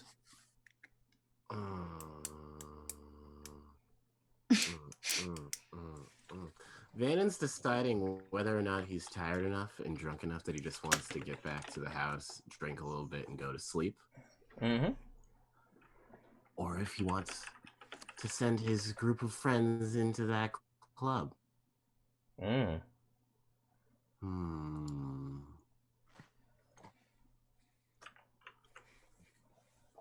Vanan doesn't have fun at clubs. He has fun with his friends. We make our own clubs. So he's not gonna. We make our own clubs. We made our own clubs in the woods at random taverns. That is the link that just went up in the chat. That is what you are hearing at the moment, coming out of this club. Daft Monk is playing. Daft Monk is playing at my house. Daft Monk. Daft Monk is the. I mean, I don't know if you guys are aware of that because you're Dave or Vanan's the only one who knows, but. Oh my god. I love this song. I feel like you're making me. No, man. I'm just telling you. That's what you hear is basically the thump, like the bass of that coming out of the building. I'm going to recognize that place. I'm going to keep it in my brain. But I'm going to say that I'm not going to mention it to the party. And we're just going to go back to the mansion and have our own. Are we there yet? And then you guys can catch the ferry and you make it across and you're at Lilith's. You're at Helder Manor. It is a massive Gothic building on a hill surrounded by a wrought iron fence. What? It was around the world. It wasn't around the world. No? It was Just one more time. Okay. One more time. One more time. Interstellar. This is the end of their set. You guys would be catching the end of the set. If it was... So this is your place? Yeah. Lilith's like dealing with some complicated feelings because she hasn't been back for a long time, and it's a place of many painful memories of losing her parents, whom she loved very much, and she's just like, yeah. Can I pick up on that vibe from you? Can I make an insight check? Yeah, you got. I mean, You basically, want. you guys can all make insight checks at Dan's been having that disadvantage. vibe. At disadvantage, having but this we'll vibe. see who has a moment of clarity here. She's not gonna want to Oh like my God. share it. Did you nat it? But wait, would it not Okay. be a disadvantage? Because I'm also drunk, and what happens when you're drunk? You get more emotional. Okay. Are you natted willing? Like First have one. welled up or whatever. So 13. Okay, I don't I know added the if. first one, But Okay. the second one, I still got a 17, which is still a 22. So Nice. All right. I So got an 18. So yeah, the three, like at this moment, as you can kind of tell that Lilith's getting real, the three of you all have a moment, like a moment of clarity at the same time. You're like, whoa, shit! Like you're drunk and you're like, and you're like, whoa, what's up with Lilith? Like something's going on. You're all kind of like, whoa, buddy, what's going on? Yeah. I go over to Lilith, I put my arm around her, and I'm like, yo, Lil, I got you. I get you. I cannot claim feel this, but I will ask you, my beautiful muse, what is it that weighs you down so? Yeah. What's going on? Nothing. It's just, I'm just Hey. gonna go and Hey, guys. Let's just... she drops her keys and like picks them up, and she's like, like, we should just go inside and have another drink. There's a lot. You guys just make sure you take your shoes off when you come inside. That What's is your definitely- butler's Oh. name? Alfred. Winston. What? Winston. Winston. All right. So, you make your way up to the door. Do you just go in? I assume you don't knock. You live there. Well, yeah. I pull the keys out. I drop them a couple times. Sure. kick it open. And you I'll pick him open. up with my mage hand and be like, you can open the door, it's fine. You open the door, and you guys, they're big, wide, wooden double doors, and you push them open. And as you do, you see that there is a light on in the entrance hallway. And coming out from what you know to be the kitchen, Lilith, is Winston, and he is in his typical butler attire. And he says, what would it be? Mistress, I guess, right? Master and mistress? Is that the... I think it would be mistress. Madam? Madam? You're not married. You're not madam. Oh. Mistress. Yeah. Mistress. Yeah. Yeah. Miss... I'll go with Miss then, if you want it to be Miss. Miss Helda, I did not expect to see you, well, in a while. So what brings you? Welcome home. in a while. It's been like a long ass time, so... She's like kind of nostalgic and sad. She liked Winston, like he was always cool. So she's just kind of like, Can I get you anything? I'll take a. No, actually, is it okay if I'm gonna show everybody around? And he's like, of course. This is your home. You can She's do like, whatever you like. This is your house. This I is turn to your- her, look at her. She's real uncomfortable, you guys. She's kind of sobering, and she's just like, you guys, like, let's go this way. I She hand her my decanter. She takes a Drink. hearty swig, Drink. and as she ushers you guys down to like the basement where like it's like the party room. She just kind of has like leaves a fleeting glance at Winston and just kind of like, like, oh, I'm home. And he goes over and he shuts the door. And he says, if you need anything, you can just feel free to call for me.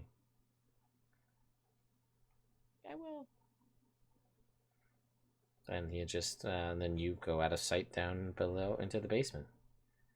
And I think, given the fact that we ran a little bit over, is where we're probably going to end for tonight. Oh yeah. Yeah. So. Yeah, I feel like Igni finds a chair and sits. You know, like as long as you're on your feet when you're drunk, you're fine. But the moment you sit down, it's all over. It's like, Yeah. oh. Yeah, and she like sits down and is like, Powering down. yeah. Please tell me Natasha is still with us. She is. Okay. Mm-hmm. That girl's along for the fucking ride. Yeah, no. She's fine. I made a Up pretty with hardy it. persuasion check. She's in the Fuck. group with us now. Oh yeah. Yes, Oh. definitely. All right, Also, so real talk, Lilith is like having a lot of like closed off memories for the sadness of losing her parents reopen at seeing the next in line to a parental figure to her, which is Winston. Waterdeep is opening all the cans of worms. I was about to say, yeah. She's been away from home for a while. The worms. Indeed. So, thank you all so much for coming out and watching, Yes. everybody here. Thank you all so much for my players having a wonderful time full of drunkenness Yeah. and fun. And for all of you who caught all the callbacks to the other campaign that's also in Waterdeep at the moment, well, you're welcome for that as well. Crossover time. Yeah, eventually. There's the potential for that. Did we miss our chance?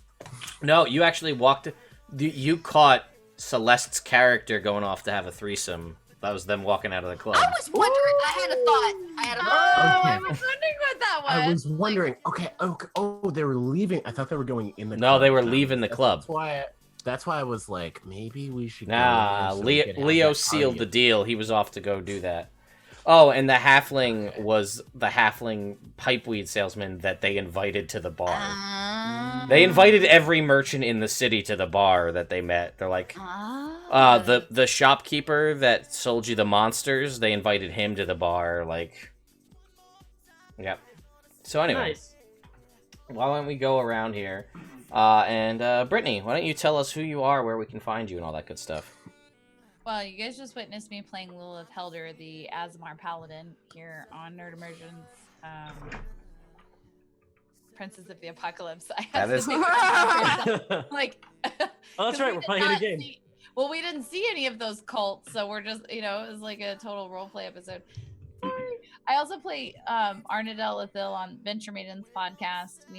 You can see us. We either doing our own our podcast or after hours. So we're streaming every single week on the Venture Maidens Twitch account. We just switched over to our own, which is the Venture Maidens on Twitch, and you can basically type in the Venture Maidens for everything. That's how you can find us.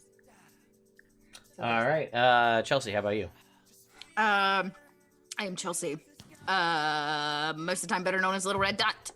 Online, you can find all my biz under that, little_red_dot.